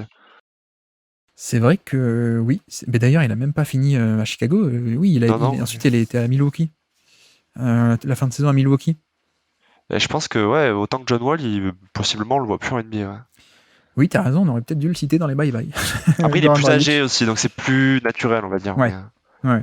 Bon, bref, le pire signature free agency, Javel Magui, on est d'accord. Allez.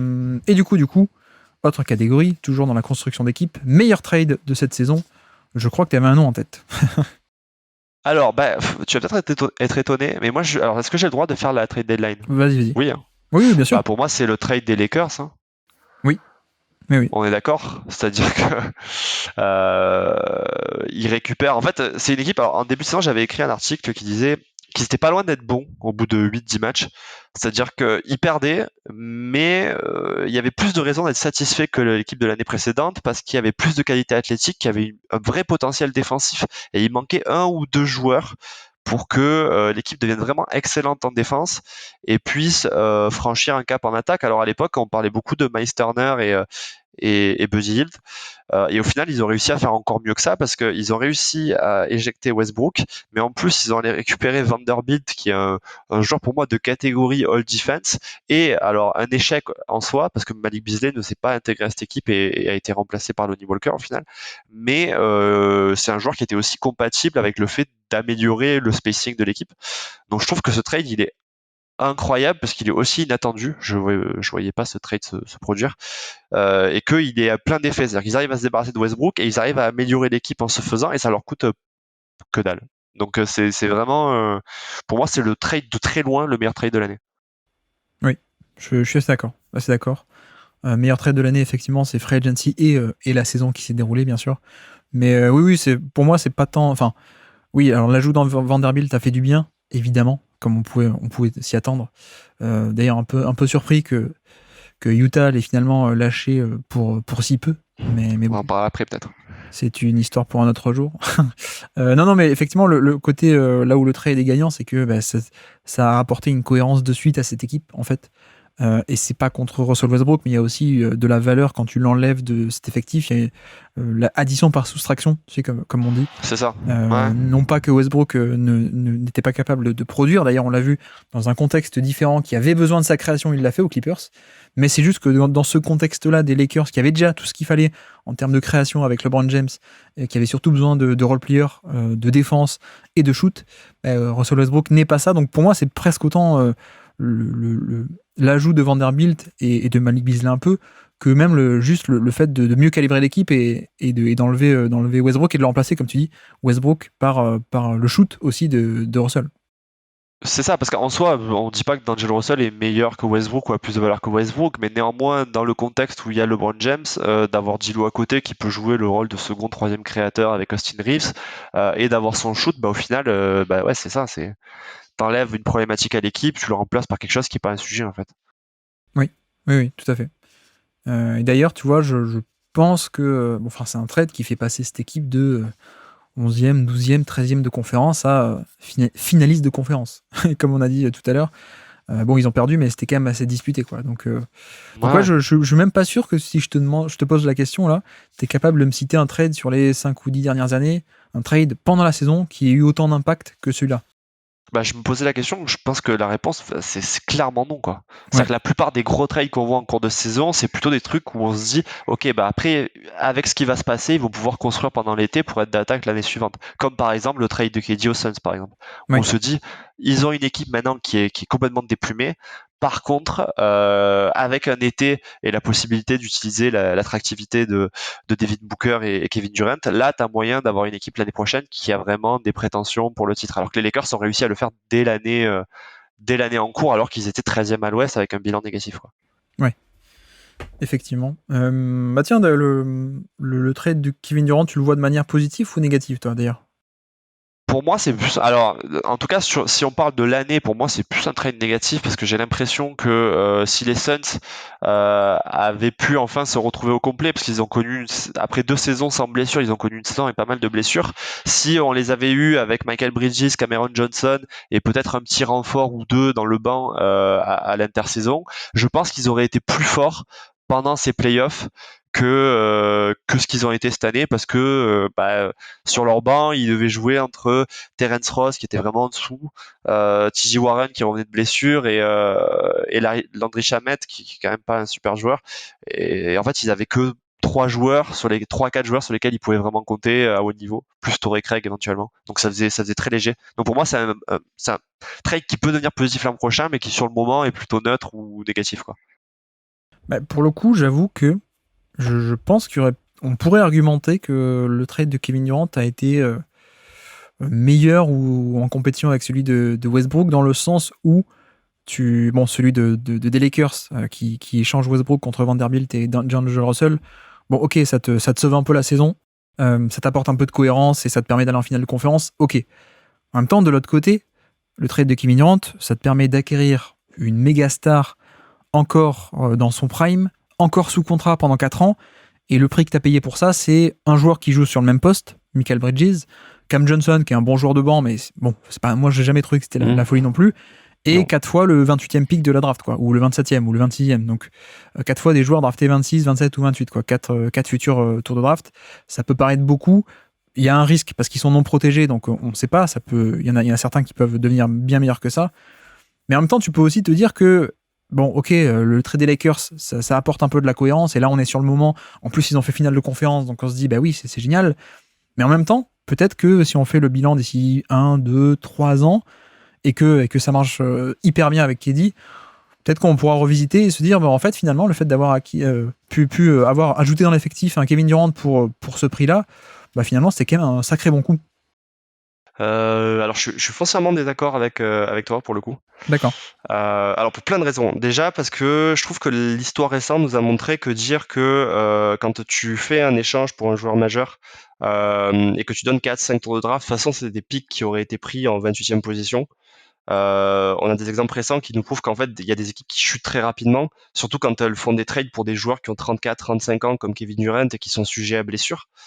Et donc pour moi, étant donné que l'équipe est construite quand même autour de deux vétérans en fin de carrière, en tout cas en fin de carrière pour Chris Paul, et je suis pas sûr que Kevin Durant soit encore dans son prime conféré ces 2 dernières campagnes de playoffs qui sont bonnes, mais quand même en deçà de ce qu'il nous avait habitué à montrer.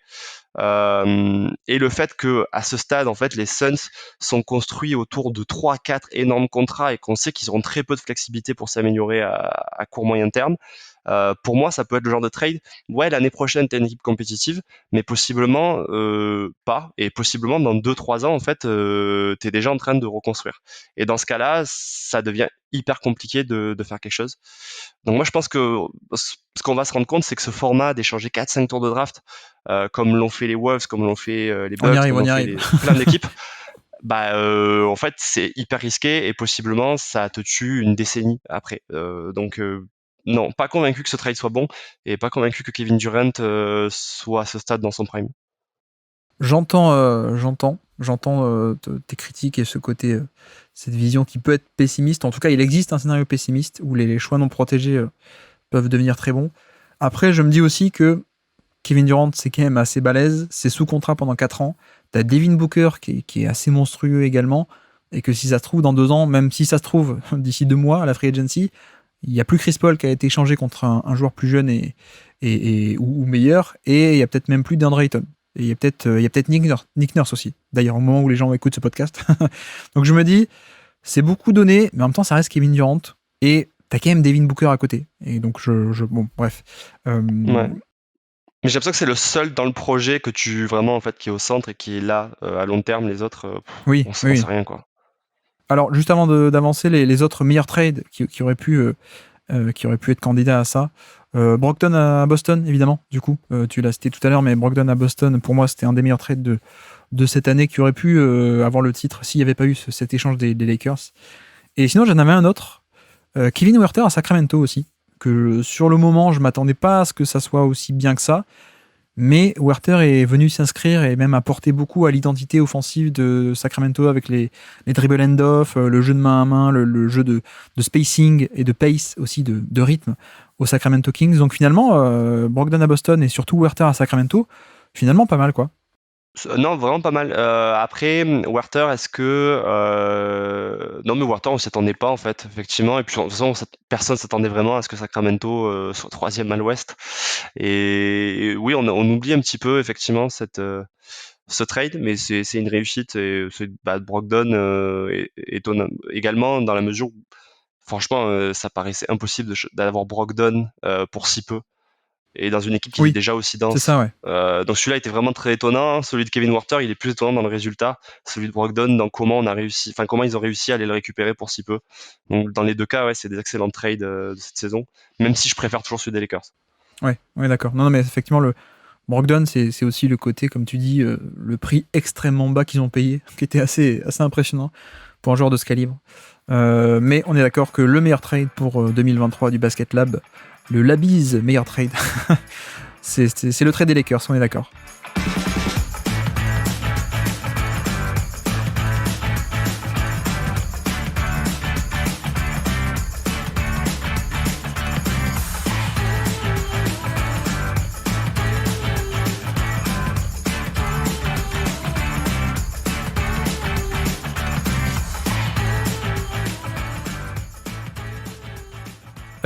Du coup, autre catégorie, on a fait le meilleur.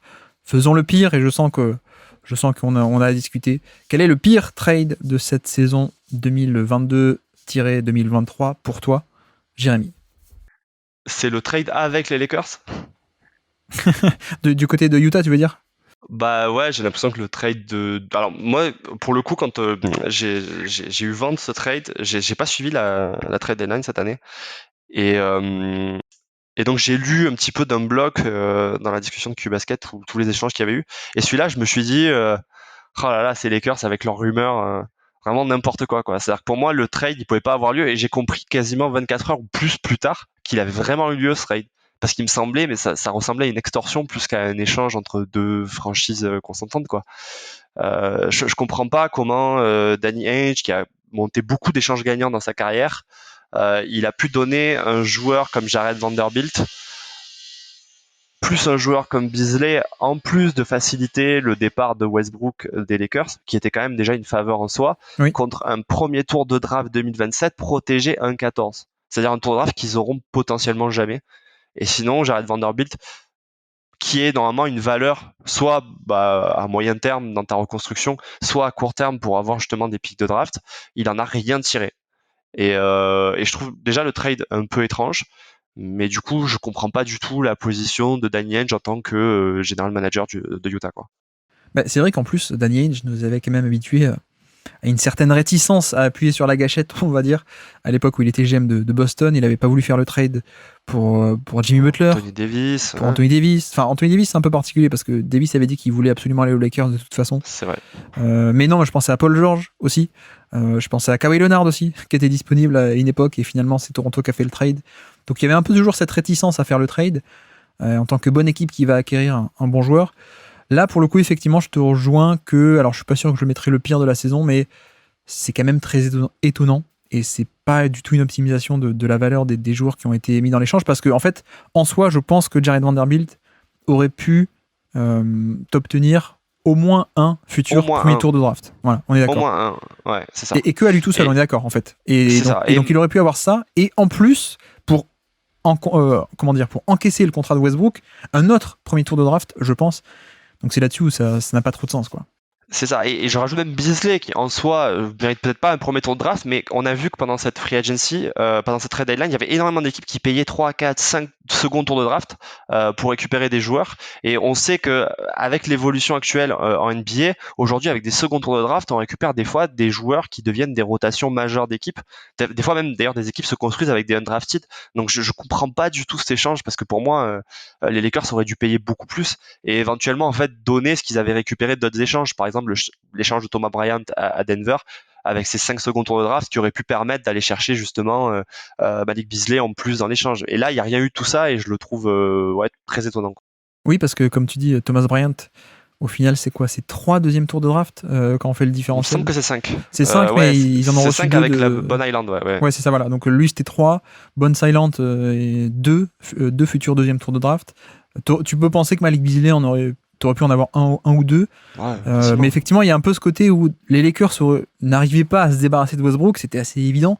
Les Lakers auraient déjà dû payer pour qu'on leur prenne Westbrook, pour se débarrasser de ce contrat, qui était un peu gênant dans la construction d'équipe. Et non seulement ils n'ont pas eu besoin de payer si cher que ça, mais en plus, ils ont eu un joueur ultra valuable en retour. Bon, c'est vrai que c'était un peu louche, quoi. c'était un peu louche. C'est un peu louche, ouais, c'est le mot. Ouais. Je peux oser le dire, mais... Je sais pas si Adam Silver était mêlé là-dedans. Je ne sais pas. On va arrêter de dire ça, sinon on n'aura pas de partenariat avec la NBA. Ouais, c'est mais vrai. non, alors, très bon candidat, effectivement. Donc le même trade, pire du côté Utah. Quel bilan on fait finalement? Et est-ce qu'on les inclut dans la conversation, les trades de Gobert, de Dejounte Murray, voire de Irving? Alors, moi, où ces échanges me gênent moins. Alors, déjà, le premier, Rudy Gobert, moi, où je le trouve un peu mauvais, c'est que je trouve que la contrepartie, c'est la plus chère qu'on a vue récemment. Et c'est un peu une tendance de Tim Connelly, pour l'avoir suivi assez longtemps, de surpayer dans des échanges. Tim Connelly, le GM de Timberwolves, qui était avant Denver, hein, c'est ça? C'est ça, qui a jamais fait d'échanges majeurs et qui, quand il faisait des échanges déjà mineurs, avait tendance à trop donner. Là, est-ce que tu avais besoin de donner autant de joueurs avec autant de tours de draft? J'ai un gros doute. Et est-ce que si tu n'avais pas gardé plus de joueurs, tu n'aurais pas eu la capacité justement à faire une équipe plus dense et donc à mieux gérer par exemple les absences de Karl Anthony Towns? Mais en soi, le trade en lui-même me paraît pas incohérent, et je pense qu'en tout cas moi j'étais le premier à écrire sur le fait que je trouvais le trade plutôt intéressant, et que si les Wolves avaient été au complet, c'est que l'équipe aurait pas été exceptionnelle, mais aurait quand même réussi à être assez tranquillement dans le top 5 de la conférence. Donc je pense qu'il tue pas les chances à court moyen terme des Wolves, et le duo Edwards Gobert a du sens. Donc bon, je sais pas, je dérange pas plus que ça, je sais pas ce que t'en penses, mais... Non, mais je peux comprendre les gens qui critiquent cet échange, parce qu'effectivement le prix est très élevé, et le problème c'est que c'est peut-être le plus gros prix qu'on ait jamais payé, mais Gobert n'est pas le plus gros joueur qui ait jamais été échangé. C'est peut-être ça la disproportion, et c'est là-dessus où peut-être on peut se dire, ben non, mais ça n'a pas fait passer un step up autant qu'on aurait voulu. Donc il y a peut-être déception de ce côté-là, pour ce prix aussi énorme. Mais tu vois, rien que dans cette catégorie de trade, je trouve le trade de Dejounte Murray pire que celui de Gobert de mon côté, parce que c'est pour un joueur qui est moins transcendant pour le coup.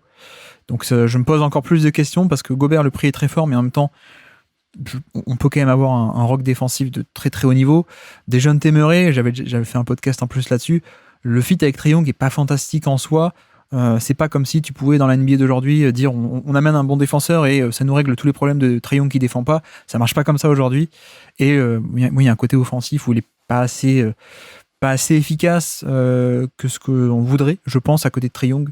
Donc je mettrais presque dans cette catégorie le trade de Dejounte Murray un peu plus en avant sur ce côté pire trade, parce que quitte à mettre ce prix-là, en fait, j'aurais bien voulu qu'il le mette sur un joueur plus gros, en fait, Atlanta.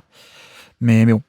Je suis d'accord, mais alors là où à la limite je vais faire l'avocat du diable, c'est que finalement Dejounte Murray, c'est quand même un joueur que tu peux mettre à la tête d'une équipe à la main et avoir un bon meneur. Il est encore jeune, donc je me dis, est-ce que ça peut pas ressembler à un truc, on a essayé, ça n'a pas marché, on peut le retrader et récupérer à peu près ce qu'on a perdu. Je sais pas si tu récupéreras ce que t'as payé, parce que... Ah ouais, tu penses? Je sais pas. Après, oui, c'est un bon joueur, mais... Enfin, on l'a vu aux Spurs l'an passé, quoi. Il y a de la production brute, mais on n'est pas vraiment sur un... Enfin, je trouve qu'on n'est pas la même catégorie de joueurs. Donc, c'est un peu ça le problème. J'aurais préféré qu'Atlanta, quitte à payer ce prix-là, aille chercher un joueur un peu plus transcendant pour aider Trae Young. Voilà. Je suis d'accord, mais j'ai l'impression que, enfin, je suis un peu en désaccord avec toi et j'ai l'impression que peut-être que tu récupères pas, enfin, tu récupères pas 4 tours de draft, mais tu récupères de quoi à peu près compenser ta perte et repartir sur autre chose, alors que il y a des trades où tu sais que l'équipe n'en reviendra pas. Par exemple, les Suns, je pense qu'ils peuvent pas revenir en arrière aujourd'hui aussi facilement et reconstruire, par exemple. Et le trade de Kyrie Irving au Dallas Mavericks, c'est vrai qu'il y a un côté mauvais, en tout cas très risqué, parce que déjà t'as un peu jeté, enfin pas jeté ta saison, mais t'as perdu un allié défensif qui était très important pour toi et un tour de draft non protégé, il me semble, futur premier tour de draft, sur un joueur qui, ça se trouve, peut partir, quoi. Ça se trouve, quand le podcast va être publié, il sera déjà parti. Ouais, bah en fait je me dis effectivement on saura si ce trade était mauvais le jour où on saura ce que va faire Kyrie Irving. Parce que en soi, ils avaient besoin de ce second créateur pour s'assurer quelque chose derrière Luka Doncic. On savait que le prix à payer à court terme, c'était de perdre en défense et donc potentiellement d'être incapable d'être compétitif sur la fin de saison. Mais s'ils arrivent à garder Kyrie Irving, pour moi, le duo Kyrie Irving, Luka Doncic, il fonctionne. C'est-à-dire que l'équipe était excellente offensivement, elle est encore un petit ton au-dessus, et on sait qu'une fois en playoff, il y aura peut-être moins ce problème que si Luka est ciblé, bah t'arrives plus à scorer. Donc en soi, ils ont compensé un peu, je trouve, le départ de Jalen Brunson. Maintenant, il faut arriver à recoordonner, à reconstruire une équipe qui soit défensivement viable.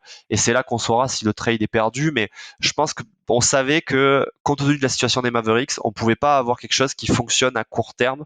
Donc, il me choque pas le trade. Par contre, s'il part, ouais, le risque était un peu trop élevé, quoi. Bah, surtout, le trade a l'air très mauvais parce qu'en plus, Dallas s'est cassé la figure en fin de saison et qu'ils n'ont même pas fait le play-in, quoi. Donc c'est là-dessus où ça a l'air moins bon que... Enfin, ça a l'air vraiment très mauvais. Bref, pardon. C'est ça. Mais est-ce que ça allait vraiment? Bah, c'est risqué en tout cas. Mais pour le défendre, c'est vrai que non seulement la combinaison de Doncic et Irving est quand même, sur le papier, d'un point de vue théorique, extrêmement alléchante. Parce Irving était un joueur qui n'est pas un porteur de balle dominant, qui au contraire est parmi les superstars, quelqu'un qui joue beaucoup sans ballon et qui peut apporter du spacing. Exactement. Donc pour moi là-dessus, c'est un bon point potentiel. Et surtout, est-ce que, bon, c'est toujours très risqué, et surtout avec Kyrie Irving, mais j'ai un peu l'impression qu'il y a eu un trade avec aussi quelques conversations. C'est un peu la rumeur là qui est sortie il y a quelques jours, des conversations un peu clin d'œil. Bon, on fait le trade et on se met un peu d'accord. On se met un peu d'accord sur un contrat, prolongation de contrat entre Dallas et Irving. En tout cas, quelques discussions. Mais ça reste très risqué, quoi. Ça reste très risqué. Si, par contre, le Irving est re-signé, là oui, je pense que ça sera quand même un énorme plus pour Dallas, parce que, encore une fois, moi, cette combinaison, c'est pas du tout deux porteurs de balles qui peuvent pas coexister. Je pense que ça peut faire un truc très bien. Mais ok, donc du coup, est-ce que on le donne à Utah pour ce trophée? Moi, je le donnerais à Utah parce que pour le coup, c'est le seul trade que je trouve absolument incompréhensible et tu sais que t'as perdu la valeur, tu l'as perdu, quoi. Oui. Est-ce qu'on oublie certains trades? Peut-être pas. Peut-être. Tiens, d'ailleurs, si les Knicks qui pour salary dump Kemba Walker ont abandonné le pick qu'allait devenir Jalen Duren. Bon, on n'en parle pas beaucoup, mais c'est un peu dommage. C'est vrai. C'est vrai, Donc, mais du coup, ça paraît, vu que Jalen Duren, on attend encore de voir jusqu'où il peut aller, ça paraît peut-être moins choquant là, maintenant. Peut-être que dans 2-3 ans, on se dira, oui, c'était pas terrible. tiens, Jalen Duren, Watch Out Player of the Year peut-être, pour un futur podcast. Tiens, mais tant qu'on est dans les trades, finissons. Catégorie meilleur trade qui aurait dû se faire. Est-ce qu'il y en a auxquels tu penses ou pas tant que ça? Alors, je t'avoue que, comme je t'ai dit avant l'émission, je me suis un peu cassé la tête là-dessus et j'arrivais pas à me remettre un an en arrière pour trouver des trades qui me semblaient évidents et qui n'ont pas eu lieu. Ouais.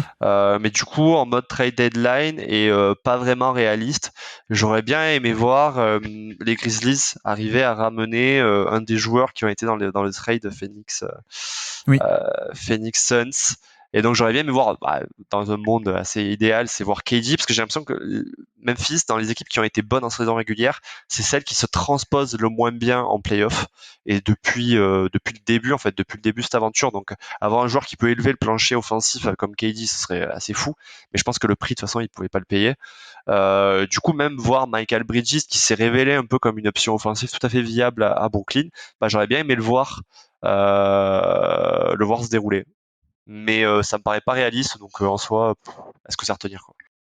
Après, si je dis pas de bêtises, il menait 2-1 contre Golden State quand Ja Morant se blesse en 2022. Alors, je voulais pas rentrer là-dedans.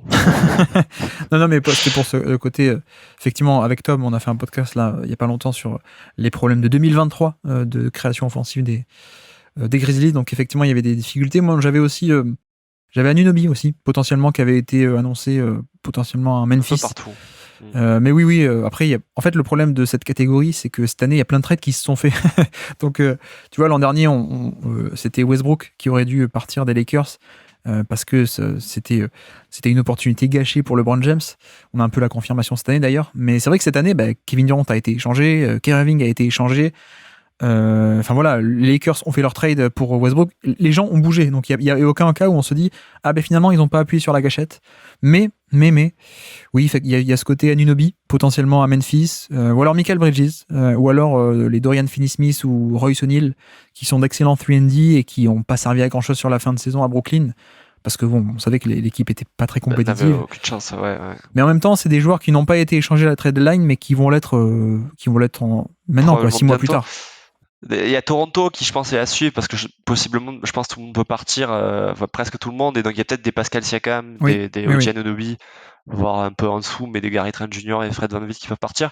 Mais c'est vrai que cette saison, il n'y a rien qui m'est venu naturellement et pourtant, j'ai passé un peu de temps dessus. Non, on peut le donner à l'ensemble des équipes qui n'ont pas réussi à avoir Michael Bridges, peut-être. Ça te va. Ça me va, ouais, non, c'était clairement le joueur que tout le monde voulait, je pense. Ok, faisons ça. Et du coup, avançons. Un de nos derniers trophées à donner, à décerner. Le meilleur surperformeur de l'année. Est-ce que tu as un nom en tête? Alors, j'ai un nom en tête. Je t'ai dit tout à l'heure que je voulais le mettre ailleurs, c'est Malik Monk. Ah oui. J'ai été quand même très surpris parce que Malik Monk, je pense que c'était un peu l'histoire de sa carrière. On savait qu'il pouvait avoir des coups de chaud, mais on savait que ce serait pas régulier et qu'il allait coûter peut-être pas mal aussi ailleurs. Il a quitté les Hornets, il a fini aux Lakers. Il a fait, je trouve, une saison qui était pas mauvaise, mais pas suffisamment pour le garder et vouloir investir dessus. Et il atterrit à Sacramento et c'est devenu un joueur. C'est la rotation sortie de banc principale des Kings. Et normalement, ça fait partie du trophée, mais je l'ai trouvé absolument incroyable en playoff. Donc je trouve que je m'attendais pas à ce que Malik Monk puisse avoir une telle régularité et prendre une telle ampleur, en tout cas pas aussi vite par rapport à ce qu'il avait montré les 2 saisons précédentes. Donc je l'ai mis assez naturellement là et je me disais je vois personne à ce niveau-là, mais je vais peut-être rater. Quelqu'un va d'ailleurs même équipe. Est-ce que Sabonis rentre pas un peu là-dedans pour le coup, avec un côté le système a été bâti autour de lui. On s'attendait pas forcément à ce qu'il soit aussi bon, mais il a été très bon. Est-ce que ça te parle ou pas tant que ça, ou tu trouves qu'il y a juste une continuité de ce qu'il faisait à Indiana? Moi, je suis pas tellement surpris de ce que fait Sabonis. Le fait que ça ait aussi bien marché collectivement, oui, mais est-ce que c'est pas plus dû à un bon coaching qu'à vraiment Sabonis qui surperforme? J'ai un petit doute, mais en tout cas, je trouve pas ça aussi surprenant que peut-être d'autres joueurs et notamment Malik Monk. Non, mais ça s'entend. Juste pour t'embêter, j'avais noté Aaron Gordon. Le meilleur surperformeur de l'année. Non, et Et quelqu'un dont on n'a pas parlé au niveau des progressions, Nick Claxton d'ailleurs. Je m'attendais pas à ce qu'il ait un tel step-up. On sait qu'il a été, quand Brooklyn tournait bien, pendant les 2 semaines où ils ont bien tourné, c'était beaucoup sa défense et on parlait de lui potentiellement dans le Defensive Player of the Year. Je pense que Nick Claxton, je m'attendais pas à ce qu'il y ait un tel niveau de performance, donc pourquoi pas. Et presque aussi sur la fin de saison, j'ai envie de dire Michael Bridges potentiellement sur ce côté go-to guy. Je m'attendais pas à ce que le côté go-to guy marche aussi bien à Brooklyn. Non, et je sais pas si c'est durable en fait. Non. Alors que Nick Claxton, j'ai l'impression que bon là on sent qu'il a passé un step et il l'a passé quoi. Ouais. Non mais pour Michael Bridges, c'est un peu le propre de la surperformance. Hein. C'est qu'on sait pas si ça va durer, mais c'est une surperformance. On est d'accord. On est d'accord, ouais.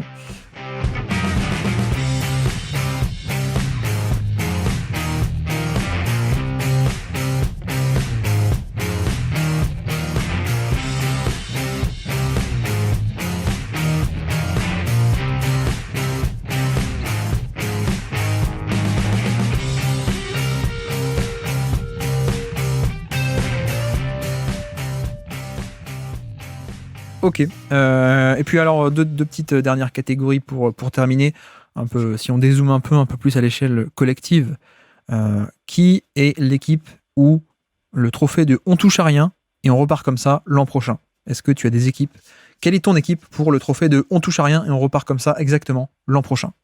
Alors, je viens de me rendre compte que j'ai peut-être pas entendu la question comme il se devait. Je l'ai pris que des équipes qui avaient quand même sous-performé ou qui n'étaient pas au niveau espéré. Et donc j'avais mis les Minnesota Timberwolves.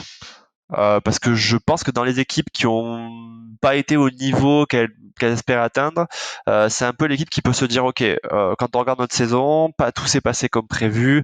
On avait espéré faire des choses avec Karl Anthony Towns en tant qu'un peu ailier intérieur. On n'a rien pu tester. Notre ossature Edwards, Gobert, on y croit.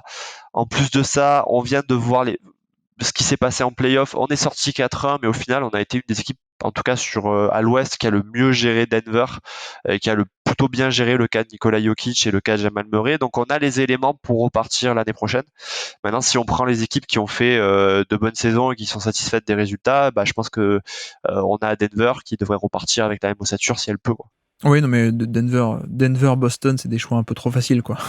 C'est ça, voilà. Donc du coup, j'avais pris des Timberwolves parce que je pense sincèrement qu'ils vont se dire, ok, si on est en bonne santé et s'il n'y a pas vraiment un vestiaire à feu et à sang comme la fin de saison aurait pu le laisser supposer, on peut retester et faire mieux avec quelques petites retouches pendant l'été et notre corps actuel, quoi.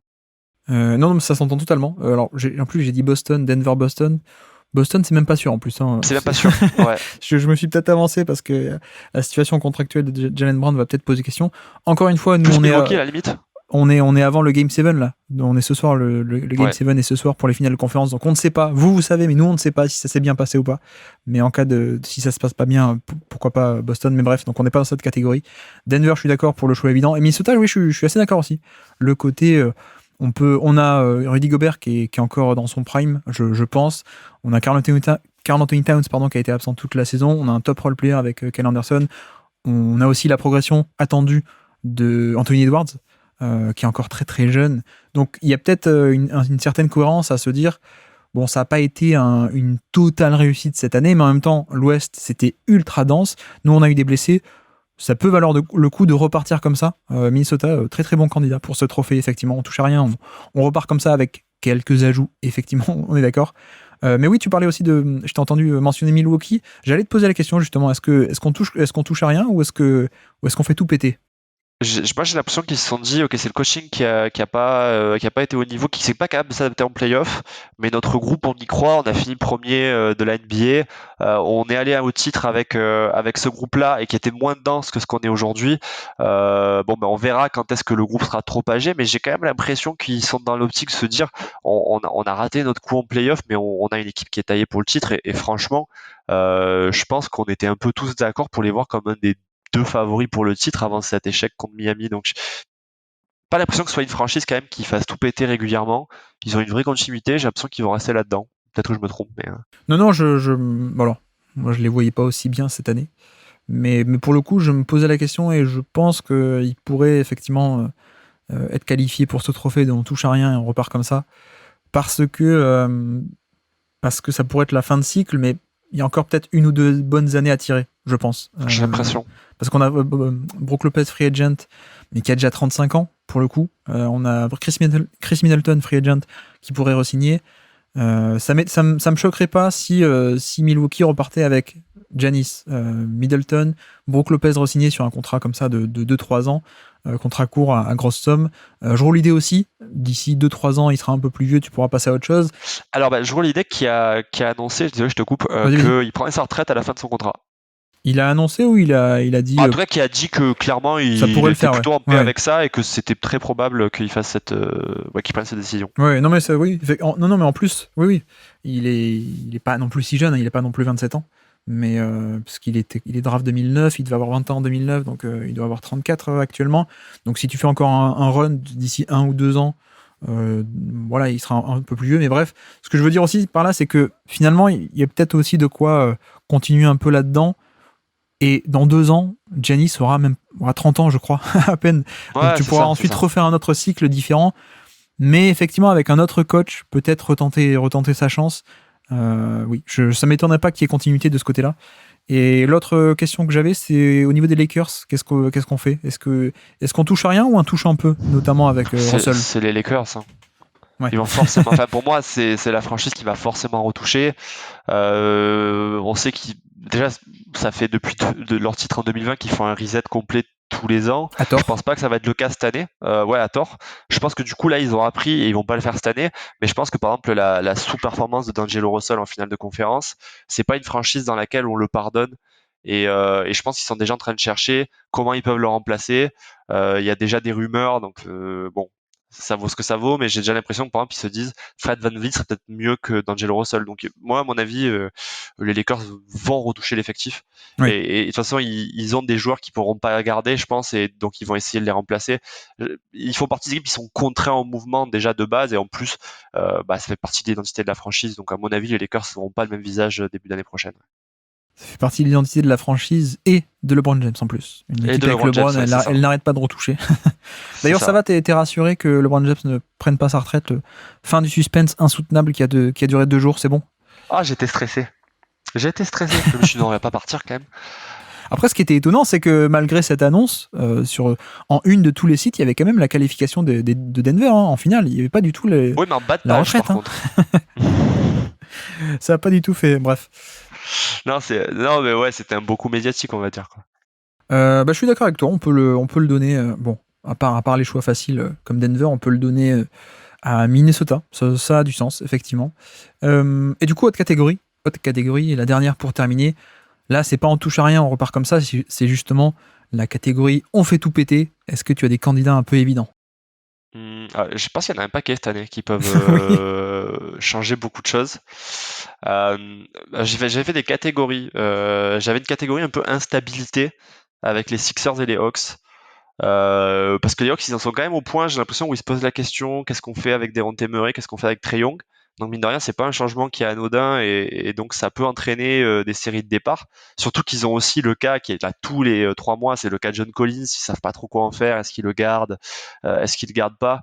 Parce qu'en soi, ses performances sont pas si mauvaises, mais ils sentent bien que c'est pas le profil idoine pour cette équipe. Donc j'ai l'impression que les Hawks sont dans cette catégorie. Il y a les Sixers, je pense, qui sont dedans avec le questionnement autour de James Harden qui aimerait retourner à Houston. Je comprends pas trop, mais il voudrait retourner à Houston. Ils ont ce contrat de Tobias Harris qui arrive en dernière année et dont ils aimeraient, je pense, bien se débarrasser le plus vite possible. Donc ils ont potentiellement 2 joueurs majeurs qui pourraient partir. Après, j'avais les équipes avec la santé. J'avais les Clippers, c'est-à-dire que je sais pas ce que t'en penses, mais à leur place, est-ce que tu te dis pas, bon, depuis 2020, on n'a pas eu notre équipe en bonne santé en playoff une seule fois. Est-ce qu'on repart pour les playoffs 2024 avec notre duo Paul George, Kawhi Leonard et un groupe assez vieillissant ou est-ce que ça y est, on laisse tomber, on n'a pas réussi et bon, on a eu l'échec de 2020 et puis derrière, on n'a jamais eu d'équipe au complet, donc tant pis, on n'y arrive pas. Oui, là où j'ai du mal, c'est que le coup de tout faire péter, c'est pour essayer d'améliorer ou de faire un autre truc, quoi. Mais là, c'est juste des blessures et pour le coup, tu le fais péter, mais tu fais quoi à la place, quoi. C'est un peu ça mon questionnement. Est-ce que tu n'essayes pas de trop refaire en fait ton pool de de tour de draft parce que tu as tout donné pour récupérer Paul George et qu'en fait tu vois bien que les deux ils ont jamais été en bonne santé en même temps en playoff et que tu veux pas tout perdre en allant juste au bout de l'année dernière et qu'ils partent sans rien. C'est une question en fait, j'ai aucune Ouais, non, mais réponse, tu mais je me proposes dis une sorte de cash-out en fait. ouais, c'est bon, ok, on essaie de limiter la casse parce que si ils partent à la fin de l'année parce que ça a jamais marché et que nous on se retrouve sans tour de draft avant 2027, bah qu'est-ce qu'on fait pendant 4 ans je sais pas. Ouais. Et dans la même catégorie, je voyais les Pelicans, c'est-à-dire bon, qu'est-ce que tu fais avec Zion qui a jamais joué une saison complète, qui est excellent, donc qui a une valeur, mais qui en même temps te permet pas de faire quoi que ce soit. C'est ta pièce centrale, mais ta pièce centrale, tu peux pas compter dessus, donc est-ce que tu lâches tout? Je sais pas, je trouve ça aussi compliqué comme choix. Je vois que la question revient de plus en plus souvent, donc même notamment chez les fans qui disent bah y en a marre. Ça fait 3 saisons qu'on peut rien faire. Ouais. Mais sinon, l'équipe qui me semble la plus éligible, c'est les Raptors. C'est-à-dire là, ils sont en fin de cycle avec le départ de Nurse. Je pense que l'ère Siakam pourrait s'arrêter. Et dans ce cas-là, est-ce qu'ils vont pas faire une grande braderie et essayer de tout remettre autour de Scottie Barnes et des futurs joueurs draftés? Je sais pas. Ouais. Non, je suis d'accord. Je pense qu'on peut donner le titre à Toronto. Ça a l'air d'être une page qui se tourne, donc c'est peut-être le moment de on fait tout péter, justement.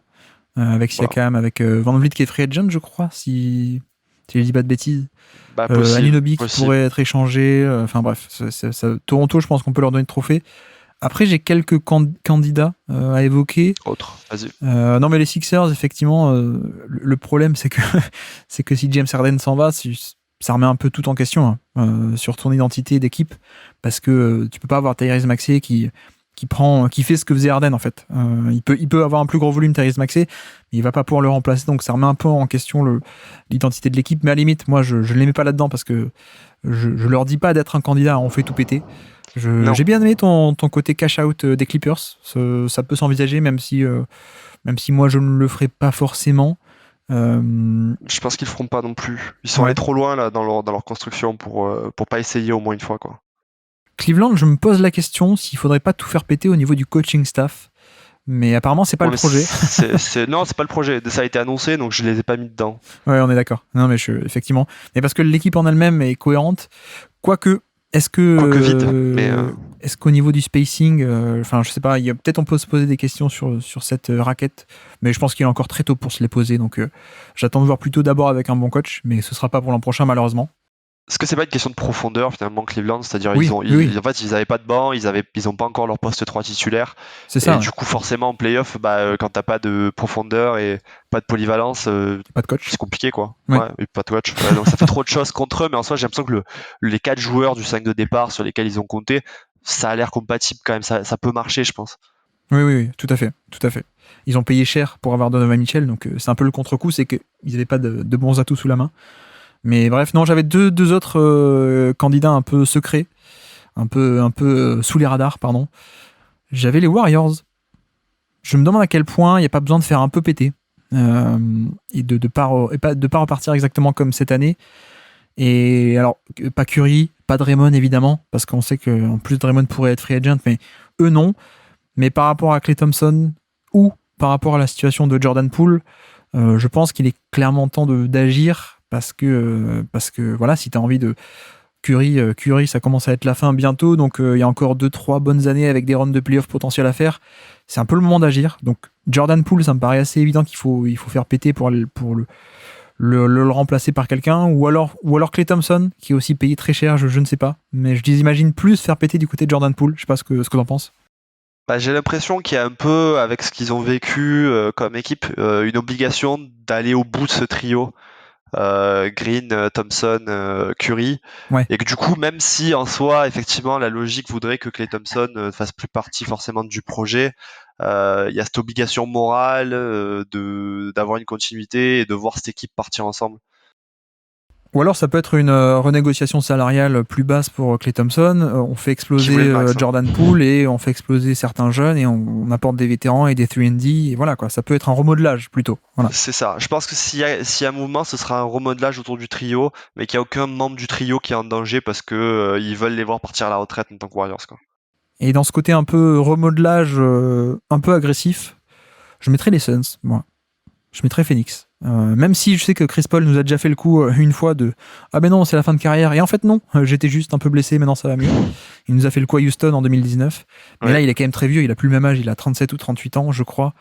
Phoenix, ouais, je sais pas si... Alors, ça va dépendre en plus du coach qui va arriver. Je sais pas quel est le projet.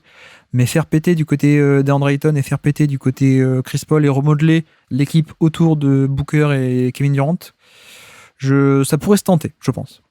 Ça peut se tenter, ça me paraît très dur par contre. En tout cas, ça me paraît être un chantier énorme avec le chantier qui est déjà de construire une profondeur. Mais oui, ils sont éligibles. De toute façon, ils vont dans cette direction. Hein. Ils ont tout échangé. Enfin, ils ont échangé beaucoup pour Kevin Durant. Ils ont viré Monty Williams. Donc, je pense qu'ils sont dans un espace où tout est possible, quoi. Ouais. Bah, là où je me dis que il peut y avoir du mouvement, c'est le côté nouveau propriétaire. Il y a toujours beaucoup de mouvement quand il y a un nouveau proprio. On l'a vu avec l'échange de Durant. Après, c'est vrai qu'on sait qu'il y avait des querelles Monty Williams, DeAndre Ayton. Bon, bah, apparemment, ils ont tranché. Donc ça me choquerait pas non plus que DeAndre Ayton reste dans son rôle qui est toujours limité. Hein, et d'ailleurs, moi, je le trouve très bon. Sans doute que certaines personnes espèrent plus, mais moi, ça me va. Donc ça paraît cher payé pour ça, en fait, je pense, pour les gens. Ouais. C'est un peu le problème, ouais. C'est un peu le problème. Et du côté de Chris Paul, j'attends de voir. Mais on a vu que ça manquait quand même d'un meneur. Alors, il a été blessé sur les playoffs, mais quand il est pas là, on a vu que ça manquait d'un vrai C'était meneur. mieux sans lui, au final. Donc, mieux, je sais pas. Qu'est-ce que ça aurait donné avec un vrai Chris Paul en forme? On sait pas, ça. Ouais, alors moi je suis partisan de ceux qui disent qu'il n'existe plus, mais après tu laisses la place au doute non mais l'histoire te donnera peut-être raison, hein, mais James Songla à 38 ans, 1m83, c'est compliqué quand même. Bon, c'était un peu des candidats sous les radars, mais on peut donner le trophée dont on fait tout péter cette année à Toronto, si ça te va. Je pense aussi. Et puis voilà, ce qui conclut notre distribution de trophées.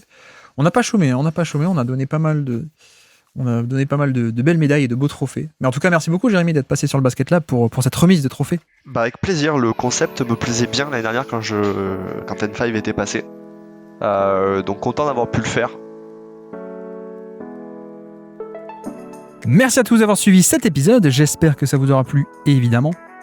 Et j'espère qu'on n'aura oublié personne, d'ailleurs, dans ces trophées.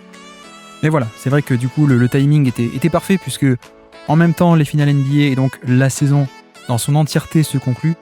Et de l'autre, nous, on en profite pour boucler la boucle complètement avec ces trophées de l'année 2023. Donc voilà, tout est plié. N'hésitez pas sur le Discord à nous dire si vous avez des choix différents ou si on a dit des trop grosses bêtises, c'est possible aussi. Et sinon, je vous renvoie également, si vous êtes passé à côté, vers donc la chaîne Twitch du Basket Lab où on a décrypté, et on va continuer à le faire pour le dernier match, décrypter les matchs des finales NBA et pour cet été et pour la suite, on devrait décrypter bien d'autres choses avec ce format visuel. Et donc, pour la prochaine fois, nous, de notre côté, pour les podcasts, on va se retrouver la prochaine fois pour la suite de notre série des stats de la saison, avec une équipe très intéressante, puisque la prochaine fois, on va parler des 10 stats de la saison 2023 des Dallas Mavericks. Et donc, sur ce, je vous remercie une nouvelle fois de nous avoir écoutés jusqu'au bout. Encore un grand merci à Jérémy d'être passé sur le podcast. Et Jérémy, on te souhaite une belle gueule de bois, du coup, pour les prochains jours. Et moi, je vous dis à très bientôt. Ciao.